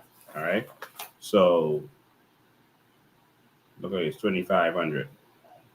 How much ever it is, just go settle that, man. Lisa, I like you. So call Mr. Antonio L. Corley. He's been trying to get in contact with you, but he hasn't been able to get in contact with you. He has all of his documents. That's Commonwealth Bank thing there. He has all of his receipts. All right, all of his receipts and more. So he got everything. All right. So Lisa Raming, the Member of Parliament for Marathon. I want to address this. I'll give you a chance because that's so small. I know you could handle that.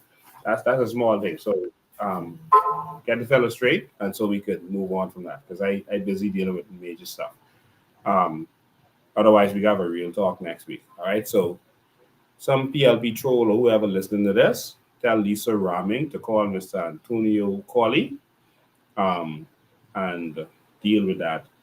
He's been waiting for a very long time. All right. So please deal with that. All right. So with that on the side, I guess I had a lot of stuff to talk about today, but I want to talk about the future moving forward. We need a country where the fathers can leave an inheriting and a blessing for their children. We have that coming. They're going to distract you saying this about me, this about Maria, this about Miss Green, this about all of our other people that you see. They're going to try to distract you so they can keep raping and robbing you. But we want you to stay focused. Notice I don't have time to pay attention to trolls. We have a chance to benefit from our carbon credits. No, that stuff that persons were putting out there that there was $11 billion in the bank that they got, the government has received this $11 billion. That was a lie. That was persons trying to rile you up to get you to come and go and march with them. That is not true. All right, and I'll say this again. I don't need to rile nobody up. There's so much truth of evil that this government is doing. I don't need false information to do that. All right, that thing about this $11 billion in the bank, that is not true. And whoever is making that claim, please ask them to show the proof. That is not true. All right, if we had $11 billion in our bank, all right, from carbon credits, our foreign reserve would have jumped from the 2.8 billion that is at now to 13 or 14 billion. You understand? If it jumps from the 2.8 billion, because the foreign reserves determines our dollar value and it sustains our dollar value, if that jumps to 14, look at how much that is. From 2.8 to 14. You see how much percentage that is? That's almost like 400%. Our dollar value would definitely have jumped. We have created a culture that when we receive information from persons, let them quantify it, let them prove it, bring the evidence. From we've been doing this, that's what we've been doing.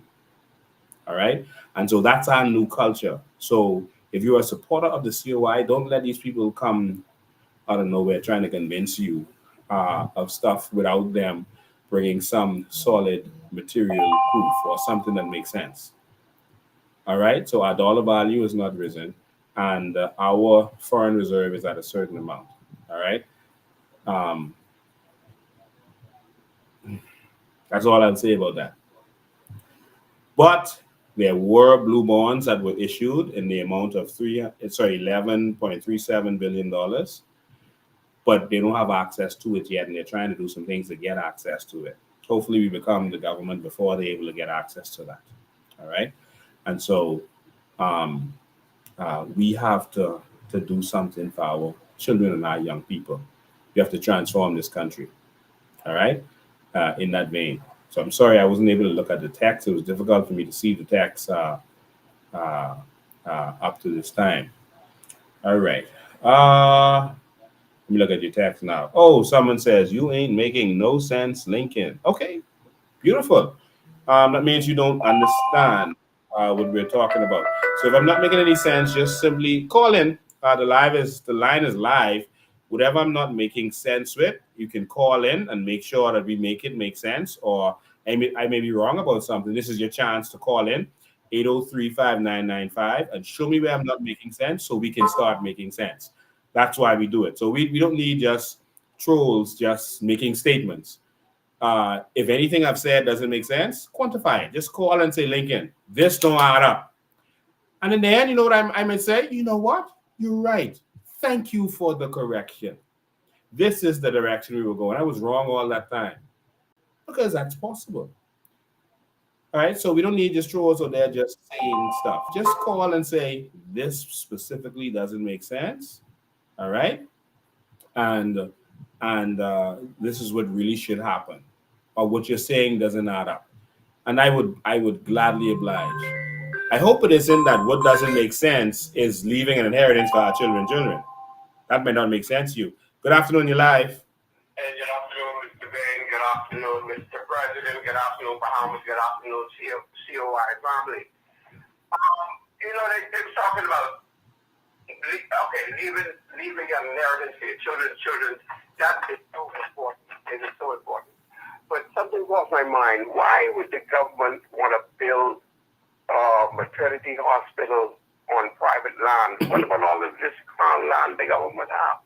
Because the persons who they're getting the land from, which is most likely Frankie Wilson and them, they have to benefit from this transaction. So they got to find a way to get money out of everything that's going on. So if they get the money from the bank for the hospital, the money has a big percentage of it, not big percentage, but a percentage of it has to go to buying the land that's going on, and the bank won't see that as anything untoward. And so that's a way to suck money out. That's the first part. The contracts and the supplies, everything else is other ways to suck the money out. So they are insisting on putting the land there.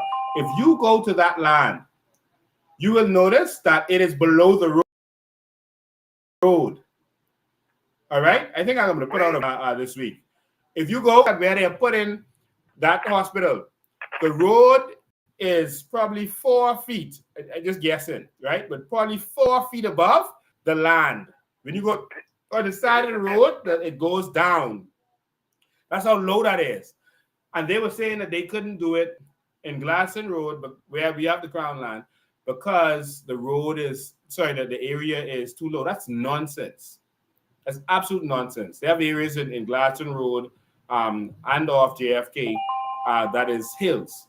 All right. So if you look in Miami, they don't have hills in Miami, but they have a lot of hospitals. So it's not a must that you have to build a hospital on a hill. It's good so that if you have hurricane, etc., but Miami has hurricanes too, so that you're not low. But all you have to do is build a parking garage. Just think, build a parking garage, 2-3-story parking garage underneath, and then on top you have the hospital. So that if something happens, you still can access the hospital, and the hospital is high enough to sustain life if that's your problem. All right, but they just want to do that. And another thing they're dealing with, you saw in the papers, they said it's going to provide 650 jobs. So they are promoting that like, oh, see, this good thing is happening. They're promoting a bunch of fluff. 650 jobs. You don't have enough people to staff Princess Margaret Hospital. but you can provide 650 jobs. But this is the problem with that. They have already admitted, because we questioned them at the town hall meeting, that this hospital ain't gonna be finished before next election. This could take at least 3 years. Now, bear in mind, they've been renovating A&E, the present A&E, for over 3 years. That was renovating for ministers there. So you could build this whole big hospital in 3 years? No. So them jobs, that's fluff. They selling dreams. All right? So nothing they say matters at this point.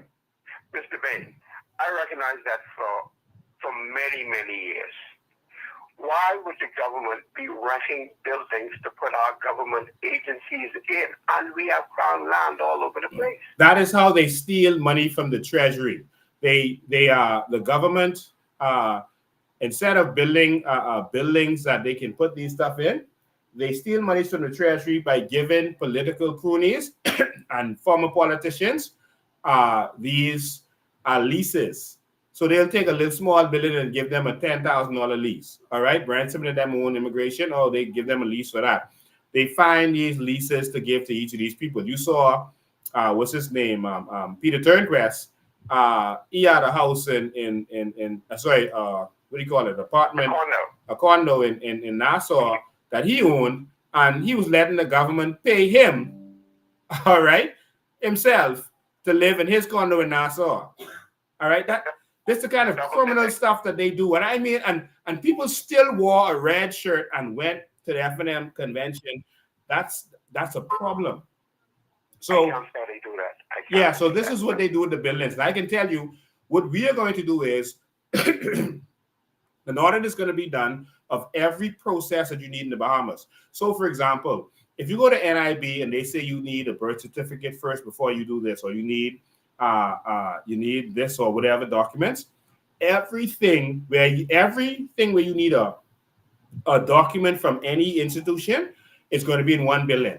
So the passport office, NIB, the registrar for birth certificates, etc., all that is in one building. So you don't have to be driving here, driving there to get this one thing done, moving all over the place. Now, he was going through that same problem the other day at NIB. Now I just renewed my passport, so I experienced that exact same thing, which is stupid. Now, the persons in that building who you are applying to get your documents, building that they have access to. So they don't have to tell you, oh, go get a copy of your birth certificate. No, it's right here. And on top of that, all of your documents are going to be uploaded into the system using the blockchain, all right, which is verifiable and can't be hacked. And so everything is going to be right there that they can access in the system.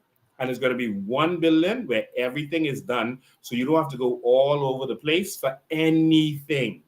Now you see, that's vision, where you have a government complex guarded and protected by our Marines. That makes a whole lot of sense. Yeah. And so it's going to be a major building with proper parking, all right? Not the situation like where they just put road traffic in a building to give $20 million to Leslie Miller because he campaigned against Lincoln Bain in West Grand Bahama. All right? And only a portion of that probably is going to go to him. The rest goes to the PLP leaders and to the BLP. You know, this is how this country works, and we got to stand up and fight. So I'm looking forward to seeing you. I'm out there on Wednesday for our press conference. Definitely. All right. Definitely. Make no mistake. Make no mistake. All right. Have a good evening. Thank you, man. Thank you. Thank you for your call. Okay.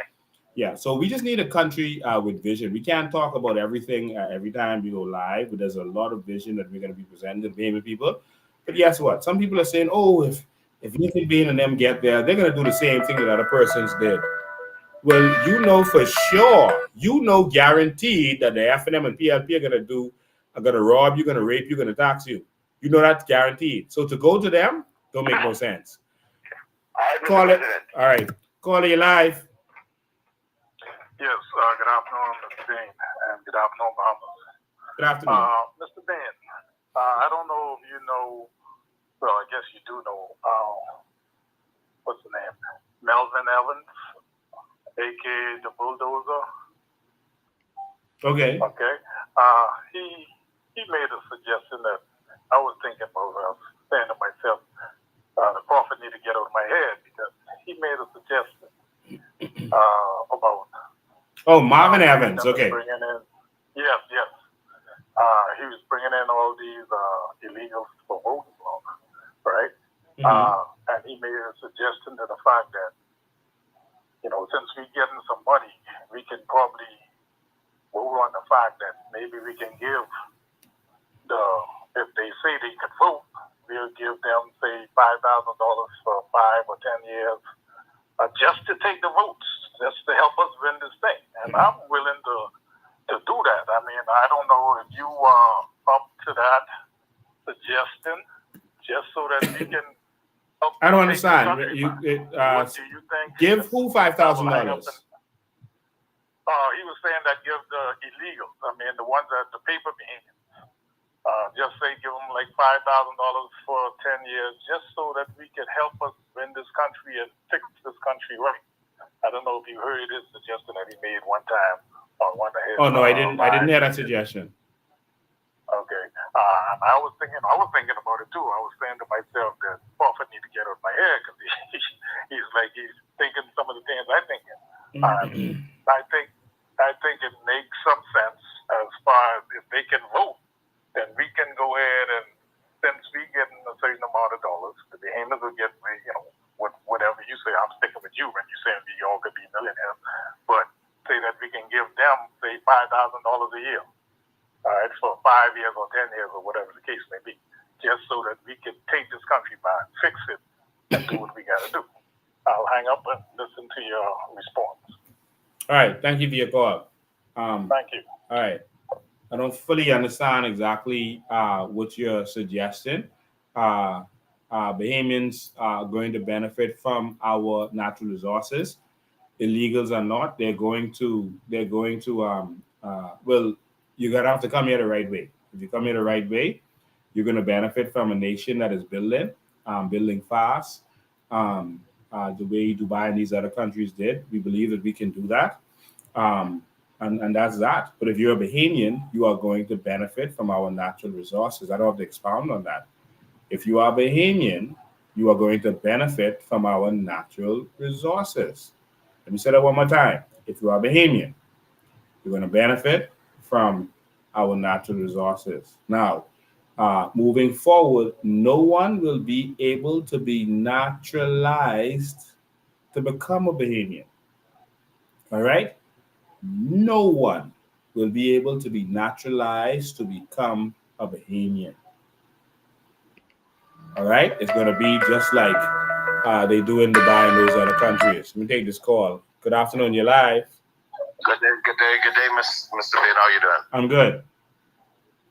Okay. Do you realize the president that you would set if you were to win the government?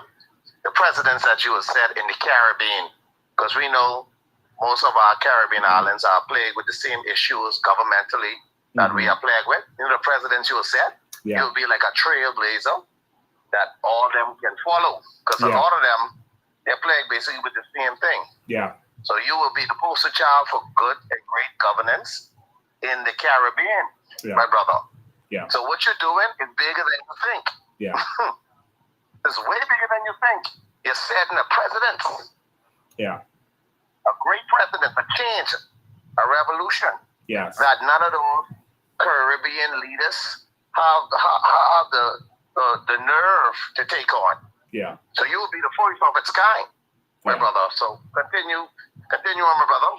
Thank you, man. I appreciate it. This is going to be a precedent that we accomplish. I cannot accomplish this. We must decide that we want this as a Bahamian people. All right? And that's the precedent. We're going to end the corruption. Foreigners are going to still be welcome in this country. No, they're going to partner with us. We're going to build this nation.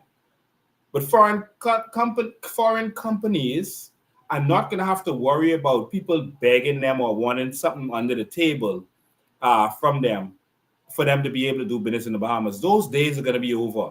Oh, you want to build this little resort on the Key? Give us, put some money in a briefcase and send it to this person. And I got to go way up, so you got to send some extra for the big boss. Those corruption days are going to be over. All right, we're going to have a country that just works. The reason investment is so great in Dubai and these countries is because there's no corruption. We're going to end that so that there's confidence in this country. We're going to end the corruption. Corruption is going to be a capital offense. And so for our American counterparts, if they have a company that wants to come here and here and do something, help us do something we're not able to do ourselves, no one is going to ask them for a bribe. Every single administration you see America having concern about the corruption and their companies being asked for bribes, etc., etc. No. You don't touch them no more. We're going to let them come in. We're going to learn from them. We're going to partner with them. And corruption will end. So if you are a foreigner or if you're a foreign government watching this, a new Bahamas is coming where no politician has to get paid off for anything. We can be benefiting from our natural resources. And if you mess up, that get taken from you. So you don't want to get charged with nothing. You don't want to be convicted of anything because that get taken from you. The courts will have the ability to suspend or take your contribution if you are caught in any felony. And corruption will be a capital offense, whether it's corruption as it relates to immigration or any other thing. You know, some people are worried about the fate of the Haitians, etc., in our country. Haitians can still come and work for us, but they come in to work for us. Right now, the way the system is, they are getting more benefits than us. We don't hate them. But it needs to be that if they come to our country, they come here to work for us. The problem is they didn't push ownership under the last regime. This regime is fully about ownership. All right? That's what it's about. This is about ownership. You understand? Ownership. And so the corruption is going to be gone. And we're going to be a lighthouse to all of our Caribbean counterparts to see what can happen when you get rid of corruption. Minister talked about corruption, but he couldn't get rid of it because his whole party is corrupt. The FNM is built on corruption. The oligarchs pay for the election, and then you have to you have to pay them back. And that's how it works. So ministers couldn't talk about corruption, and that's why all you saw was corruption under Pintard and Minister. And all you're seeing is corruption under Brave them. We need a shift to get rid of the corruption, all right? And so that's what we have to do. All right, I'll take a couple questions if I see something online that's serious. If you have any questions online, because I know I didn't pay much attention to the online comments, because I really like people to call in and be a part of it. But also we're having a dollar drive, and again, we ain't gonna owe no oligarchs at the end of this. We ain't gonna owe nobody, no Brent Simonet, no Frankie, no nobody. We only owe the people of the Bahamas. So yeah, we got our dollar drive. They can make as much fun as they want. Every party has fundraisers, and we're doing pretty fine. All right. And so if you want to support the movement, you can either go online to our website, and there's ways to give right on the website, right on the front page, or you can come to our dollar drive. All right. So our dollar drive, I think it's June 22nd. That's when our dollar drive is. June 22nd, we're gonna have a dollar drive. That's gonna be at the Marathon Light. So June 22nd, we're gonna be there for the dollar drive. I think that's 10 a.m. Eh? Yeah, so it's gonna be at 10 a.m. And so all of our executives are gonna be there. Our shadow ministers are gonna be there. So that's June 22nd, and that's coming right up. That's right here. Hold on, that's this week Saturday. This week Saturday, y'all. So I didn't announce that. Wow. So this week Saturday, as June 22nd, we are going to be having our dollar drive. You are going to be able to come. You're going to be able to come and participate in that. You're going to be able to meet our people. We'll have a tent out there, and I'll be there. You can come and talk to us. Any question you have for me, I'll be right there. If you have a family member that's doubted something, bring them, let them talk to me themselves. We'll have other persons, executives, and other persons from the party is going to be there. So come and join us. All right. Let me take this last call. You're live. Mr. Ben, good afternoon again. Yes. I'd like to ask you, once the COI get in power, what is the lineup for all of our benefits? I mean, what is the first steps, the first 30 days, first 90 days, first year, things that you're going to do? I know we talk about free healthcare, free internet, no taxes, sovereign welfare fund. What is the lineup that you have planned for the Bahamian people? All right, you can stay on the line. That's a great question. We're not going to release the lineup at this time, the full lineup, but I've talked about it since the last election and it hasn't changed. But we're releasing Vision 2030, which is the modified version of what we released before with more details, et cetera, et cetera. But we're going to get some information from the people. That's why we're having these weekly think tanks. And the people are going to decide how we do what we do. But the first thing is, when we first get in, we are going to, there's some things we got to do simultaneously, like attack corruption, etc. But we are going to make it so that immediately Bahamians can get their crown land.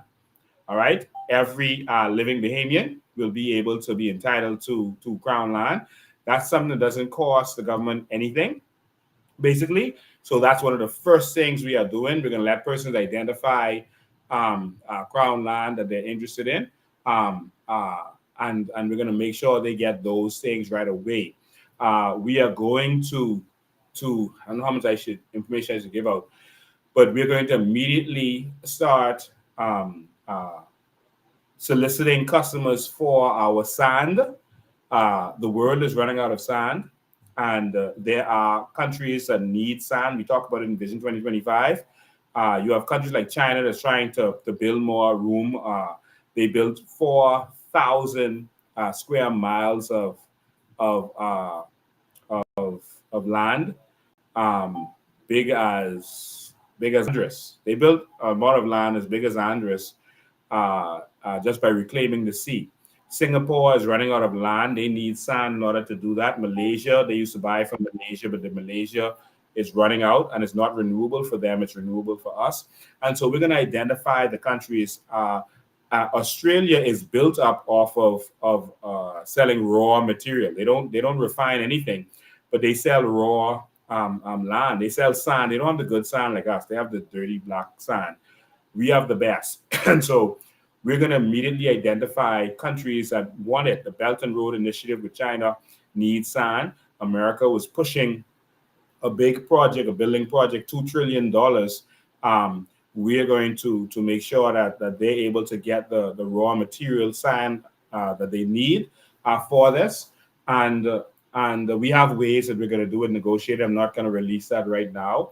But based on that alone, that's going to bring in a lot of income for this country, billions of dollars worth of income. We've already quantified it, but we're not going to release it yet. Limestone is the same way. Now, Brent Simonet wants to get in that limestone business. That's why he's funding Michael Pintard so that he can get Andres and be able to make the same billions that Bahama Rock is making. So that's a multi-billion-dollar thing. So they are going to attack me and the COI like you can't even believe. It's going to blow your mind how much money they're going to pump into this. They're going to pump a lot of money in Pinewood because they see I'm running in Pinewood because they want that multi-billion-dollar business. And so we are going to immediately deal with our finding customers for our natural resources. We're also going to right away, and these are the first set of meetings that we're going to have. We're also going to deal with our carbon credits.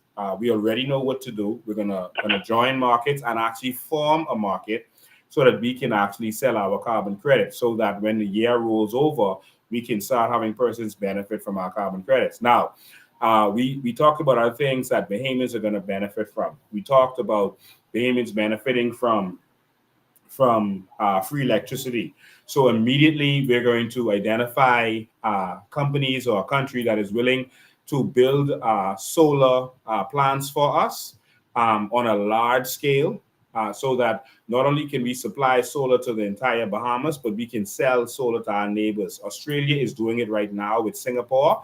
They have to fulfill the same kind of renewable energy requirements that we have to by 2030. So what they're doing is they're doing it by buying it from Australia. Australia built a big solar plant, and they have a 40-kilometer line that is running to Singapore. Not 40, 4,000-kilometer line that's running to Singapore. And Singapore is buying solar from them. We can supply solar to Cuba, north and south, to South Florida, where they're having electricity issues, especially in West Palm, to Haiti in our south, to Turks and Caicos, and even to Jamaica. And so with solar, we can do that kind of thing. So immediately we're going to use our carbon credits to be able to get solar so that we have free electricity. Now, what they're trying to do is to take our solar and give it to Frankie Wilson them so that they can provide the solar panels, probably with money borrowed from IB again. And they can provide the solar panels so that they can charge us and make free money from the sun. And so the panels, etc., is all they have to pay for the storage, etc., one time, instead of having to buy oil every time to sell to us. And so that's a better deal for them. But they're going to rob us when it comes to that. And I told everyone about that 2 years ago. Now it's happening.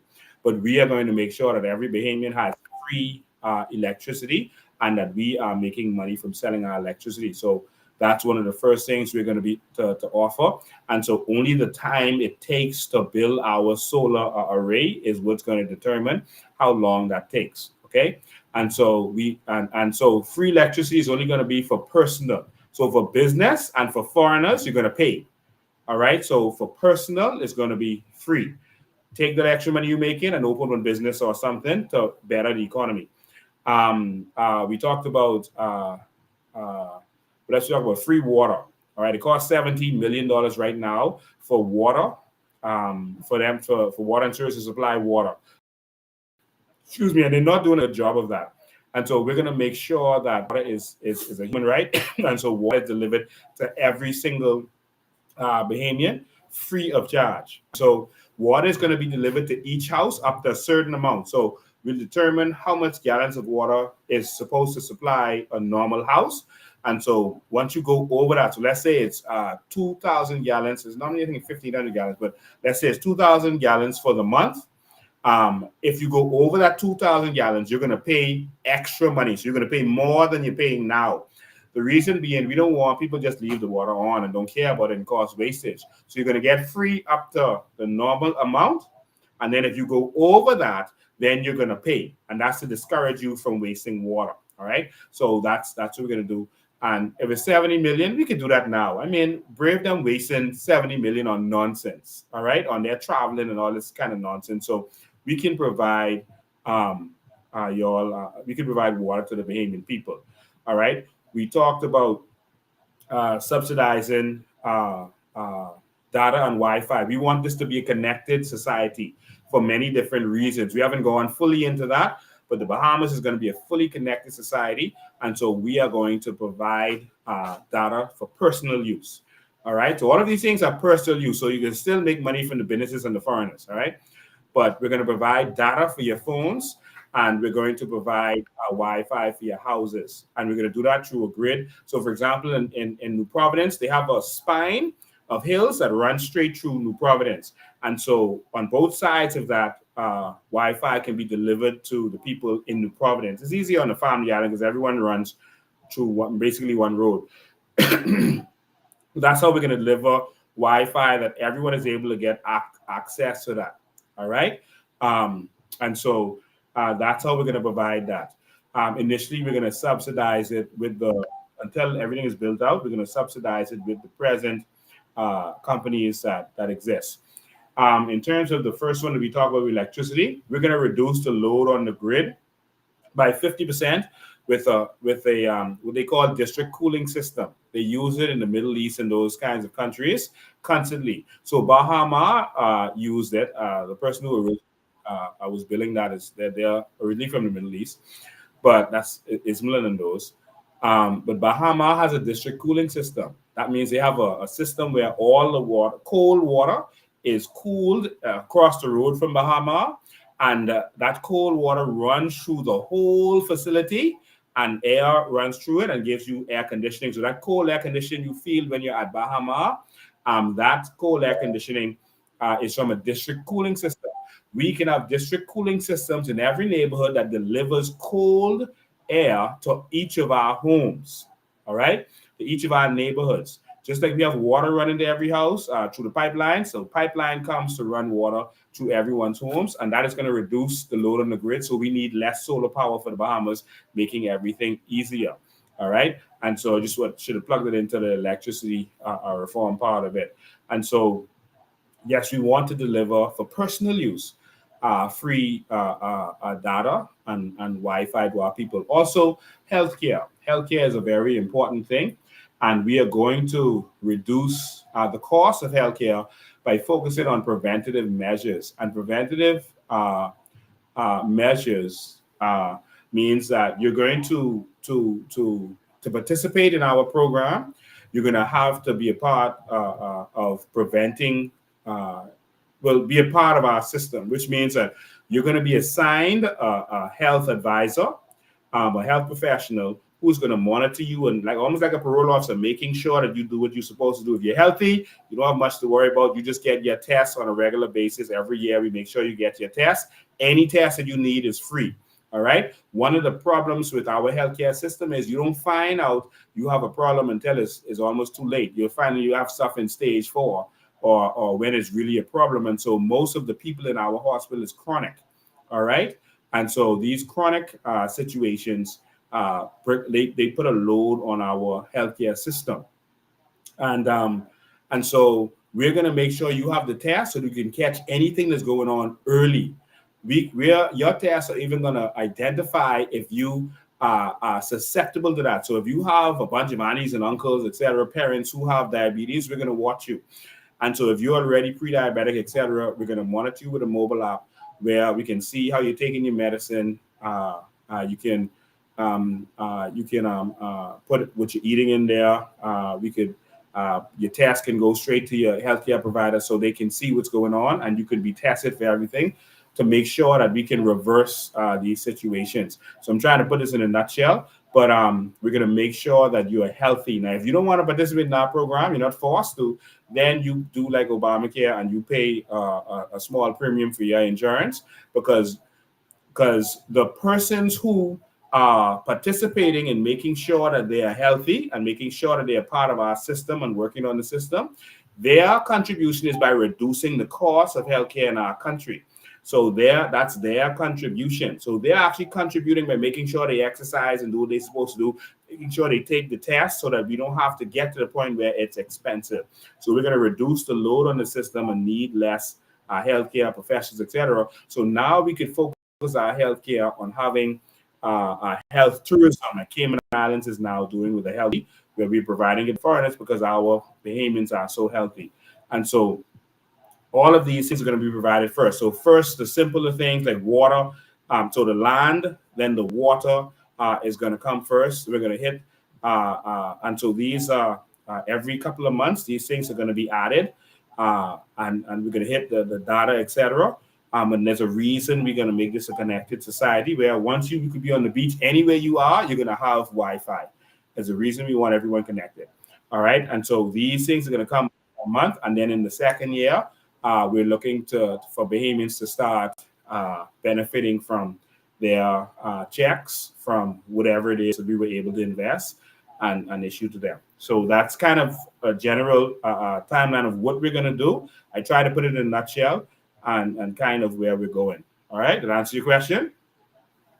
Yes, sir. I appreciate that. All right. I got one more thing I want to put to you about this African investors coming over.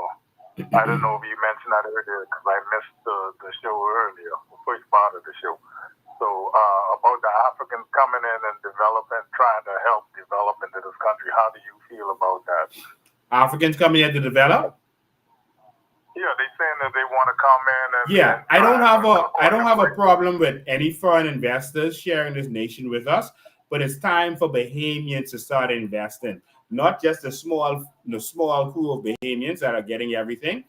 But the reason we want persons to benefit from their natural resources is not because we want to put money in your pocket, It's because we want the money flowing in the society, and we want to put money in the hands of persons who have the ideas.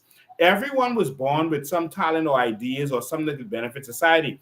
The problem is we don't have access to capital to be able to take advantage of that. All right. And so now a family can put together and say, boy, this particular young man in our family, boy, he could cook good. We need to invest in a restaurant for him on this new cruise line that the Bahamas is going to be doing. We need to, or some other person has another talent. Boy, young man, he gifted. He want to do a mobile app to do certain things for the tourists. Let's all put together our yearly income and let's invest in him. So now the ideas come from the people, not from the politicians. Right now, they always ask the politician, okay, what are you going to do? What are you going to do?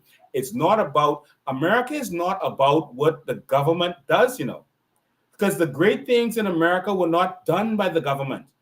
All right. Ford figured out a new way how to build cars in a different way. The entire industrial revolution was by individuals. What they do is they create an environment where persons can thrive and have access to capital to do it. This internet age, the government, that wasn't the government. That was people who decided to do some things. So now we're going to have our brilliant Bahamians from around the world come back home. Brilliant Bahamians here. They are going to now have the capital. We're going to put it in their hands to build the things that we need. Not the government telling you, oh, we're doing this, we're doing that, we're doing that. No. The government is going to say, oh, what you want to do? What you need to do that? Okay, you need more money for that? You need the land for it? Whatever you need, that's yours. And you're going to partner with the government, with the Sovereign Wealth Fund on it. So when we give you a grant to build that resort in Crooked Island and Auckland, I have a mind of a resort that you can't even imagine. If you go on the Google Maps and look at it, that place is beautiful. They have the most beautiful beaches in the country. It's neglected. But if we put a Bahamian to do a resort there, we give them a grant for it, and we partner with them. So they get a percentage for running it. And the Sovereign Wealth Fund, which is all of the rest of us, are going to get a percentage from the profits from it. So we have a lot of vision that we want to do, but that's it in a nutshell. So the foreigners can come and work with us, but we want to empower Bahamians to be able to start investing. I'm tired of this foreign investor talk. We welcome them. They're going to still be able to come here, but now they're going to come here and work with us. Mr. Ben, I appreciate you very much for everything you do, and I can't even say how much I appreciate you, because I'm older now, but when I was younger thinking about coming home, the way how the government was, it was I didn't see myself coming home to do anything, and I wish you were back in the days. Wow. Saying this, I'm not talking about 2 years. I'm talking about 10, 15, 20 years. If you was there, man, and Bahamian people, wake up. Mr. Ben, thank you, man. Thank you, too, man. Good work. Thank you. So again, we have a lot of plans for our country. We just need new vision. The reason the country doesn't move forward because the politicians only do what them or their finances can make money from. And their finances is a small amount of people, and only a certain amount of business they can be interested in. They only have a certain amount of time in the day, and they're rich people, children, so they don't really want to work. They want one, but they don't really want to work. They don't want to do too much. And so that's why it holds us back, because only them are allowed to have access to everything. And so this is why we need to spread this out so more Bahamians can benefit, and so that our foreign counterparts can come here and help us to build this country. Either partnering with us or doing stuff along with us, or they can come and build stuff in our country too. We don't mind that. We're not against foreigners. They're going to still be able to come here, build their hotels or whatever they want to do. But we're going to be doing stuff like that too. All right. And so this is how we're going to change the game. All right. So I think I'm going to end there for the night. We did 2.5 hours. It was amazing spending this Father's Day with you. We wanted to have a different conversation about. We want to have a different conversation about where we go in this country. Our fathers can leave an inheritance for our children's children, and that is going to be by supporting the Coalition of Independence and making sure that this is the only way out for us. We are so behind now that there's no other way than to let us benefit from our natural resources. For our country to own. Someone was asking me if I have a problem with privatizing the electricity company. No, I don't. Just to be clear, I don't have a problem with privatizing anything. I have a problem with the corruption of the PLP and FNM. You can't privatize it and give it to yourself. All right? It should go out to tender, one. And why didn't the government allow Bahamians to have shares? Because they don't want to empower us. They don't want nothing that will empower us. So that when they come around with their little $50, that feel like so much to you that you have to vote for them. And you say, oh, see, this is the party with the money. I get it with them. Oh, that's the boss reach. And that's what they want, to keep you as a slave. The bar is a slave to a lender. I'm not going to be a slave to Africa. I'm sorry. No interest in being a slave to Africa. $1 billion is ridiculous. You putting us in debt for $30 million that we have to pay now? That's ridiculous. That is stupid beyond belief. So on Wednesday morning at 10 o'clock, we have a press conference. Come join us there. Stand with us. Show the government you're serious. On Wednesday evening, we have a think tank on education. That's Wednesday evening at 7. So everyone is welcome to be there. Go on the website and register. And on Saturday, 10 a.m., starting from 10 a.m., we're going to be on the Marathon Light, Dollar Drive. All right. So we'll be there raising funds for the New Bahamas. All right. So thank you so much for being here. Someone has a good question on here before I go. Someone says, why focus on the Haitians and close your eyes to the Chinese? Let me make this clear to you. We're not closing our eyes to the Chinese. I agree with you. The Chinese are buying up our buildings, et cetera, et cetera. And so by us coming to power, we're going to make it so that Bahamians don't have to be desperate to sell their land to the Chinese. So that Bahamians can now afford to buy land, because right now we're getting priced out of buying our own land. And so this whole change is going to cancel them out. We're not going to need petty loans from China. We're not going to need petty loans from Africa, et cetera, et cetera. And the Chinese will not be able to buy up all our buildings in the ghetto, et cetera, et cetera. And so the focus is also on them, because it is a problem. They're getting to sell liquor, et cetera, while we can't have the same privileges. They are able to have a whole ring in this country. What we are doing is going to prevent that automatically. But the thing is, the Chinese are not trying to influence our elections. I didn't see any Chinese on the news saying all Chinese vote this way, vote that way. The Chinese are not trying to steal our names and our identity. That is an existential threat. Whatever is sold can be bought back. But when you steal my identity and you get to a point where you become the majority because through corruption, you overflow me, my country is gone. I showed you a video of Fiji where that happened, where the British was controlling Fiji. And eventually, the British started bringing in the Indians to work, the foreigners, and they were just a labor, and everyone loved them. Okay, yeah, the Indians, yeah, I got my Indian, letting them do all the remedial work. Fiji, where the Fiji water is from.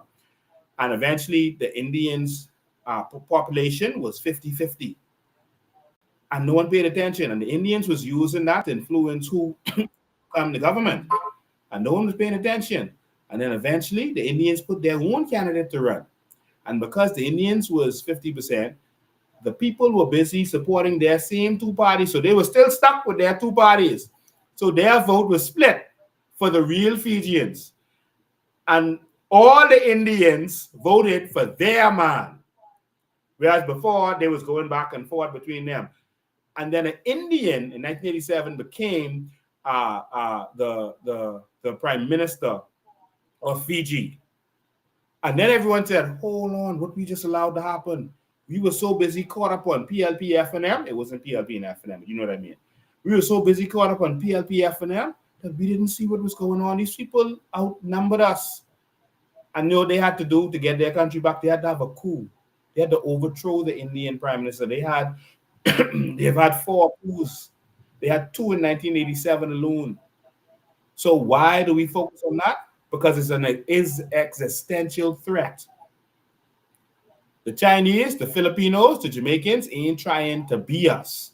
They ain't trying to replace us. Whatever bill in the Chinese bill, we could take that back. You understand? But when you're taking our name and you're putting yourself in position in all our government ministries and you're trying to outnumber us, that's a problem. You are welcome to be here with us, but you can't replace us. It's ours. God gave you yours. You can't mess that up and then come and take mine. You know God in that. And so this is ours. Let us have ours, and you come share or you come participate with ours, but you come work for me. Don't come take me over. You come live in my country, but you don't try to be prime minister like Louis George is saying he won't be prime minister. So that is why the focus. And I hope you understand what I just said, my brother. This is an existential threat. Our young people are now being pushed out of construction jobs and other jobs. Our young people are being pushed out of this country. It's a threat. Chinese replacing our young people on construction jobs. And causing our young people have to rob and kill to eat. We're taking this country back. So thank you all for tuning in. God bless you. We love you. They say they had a troll on here. They get paid. Trolls are gonna be paid to do it. You heard what's his name? Latrey Ramming say that trolls are paid, to put stuff out there. He's admitting it. All right, so they get paid. They're gonna say stuff about me, about the COI, etc. They still getting paid to do. Those old rappers ain't working no more. All right. So come out and support me. Show you're serious. People say, "Oh, keep going, keep going." If you're not working, come out and be there. Stand with us as we do this.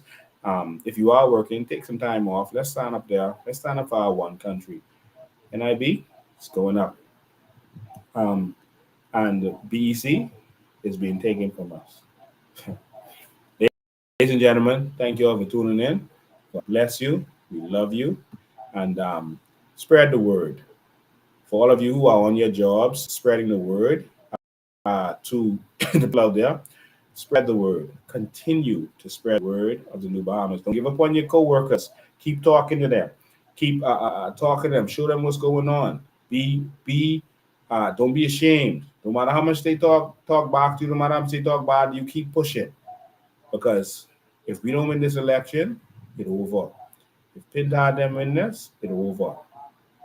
It's over. Ladies and gentlemen, see you next time.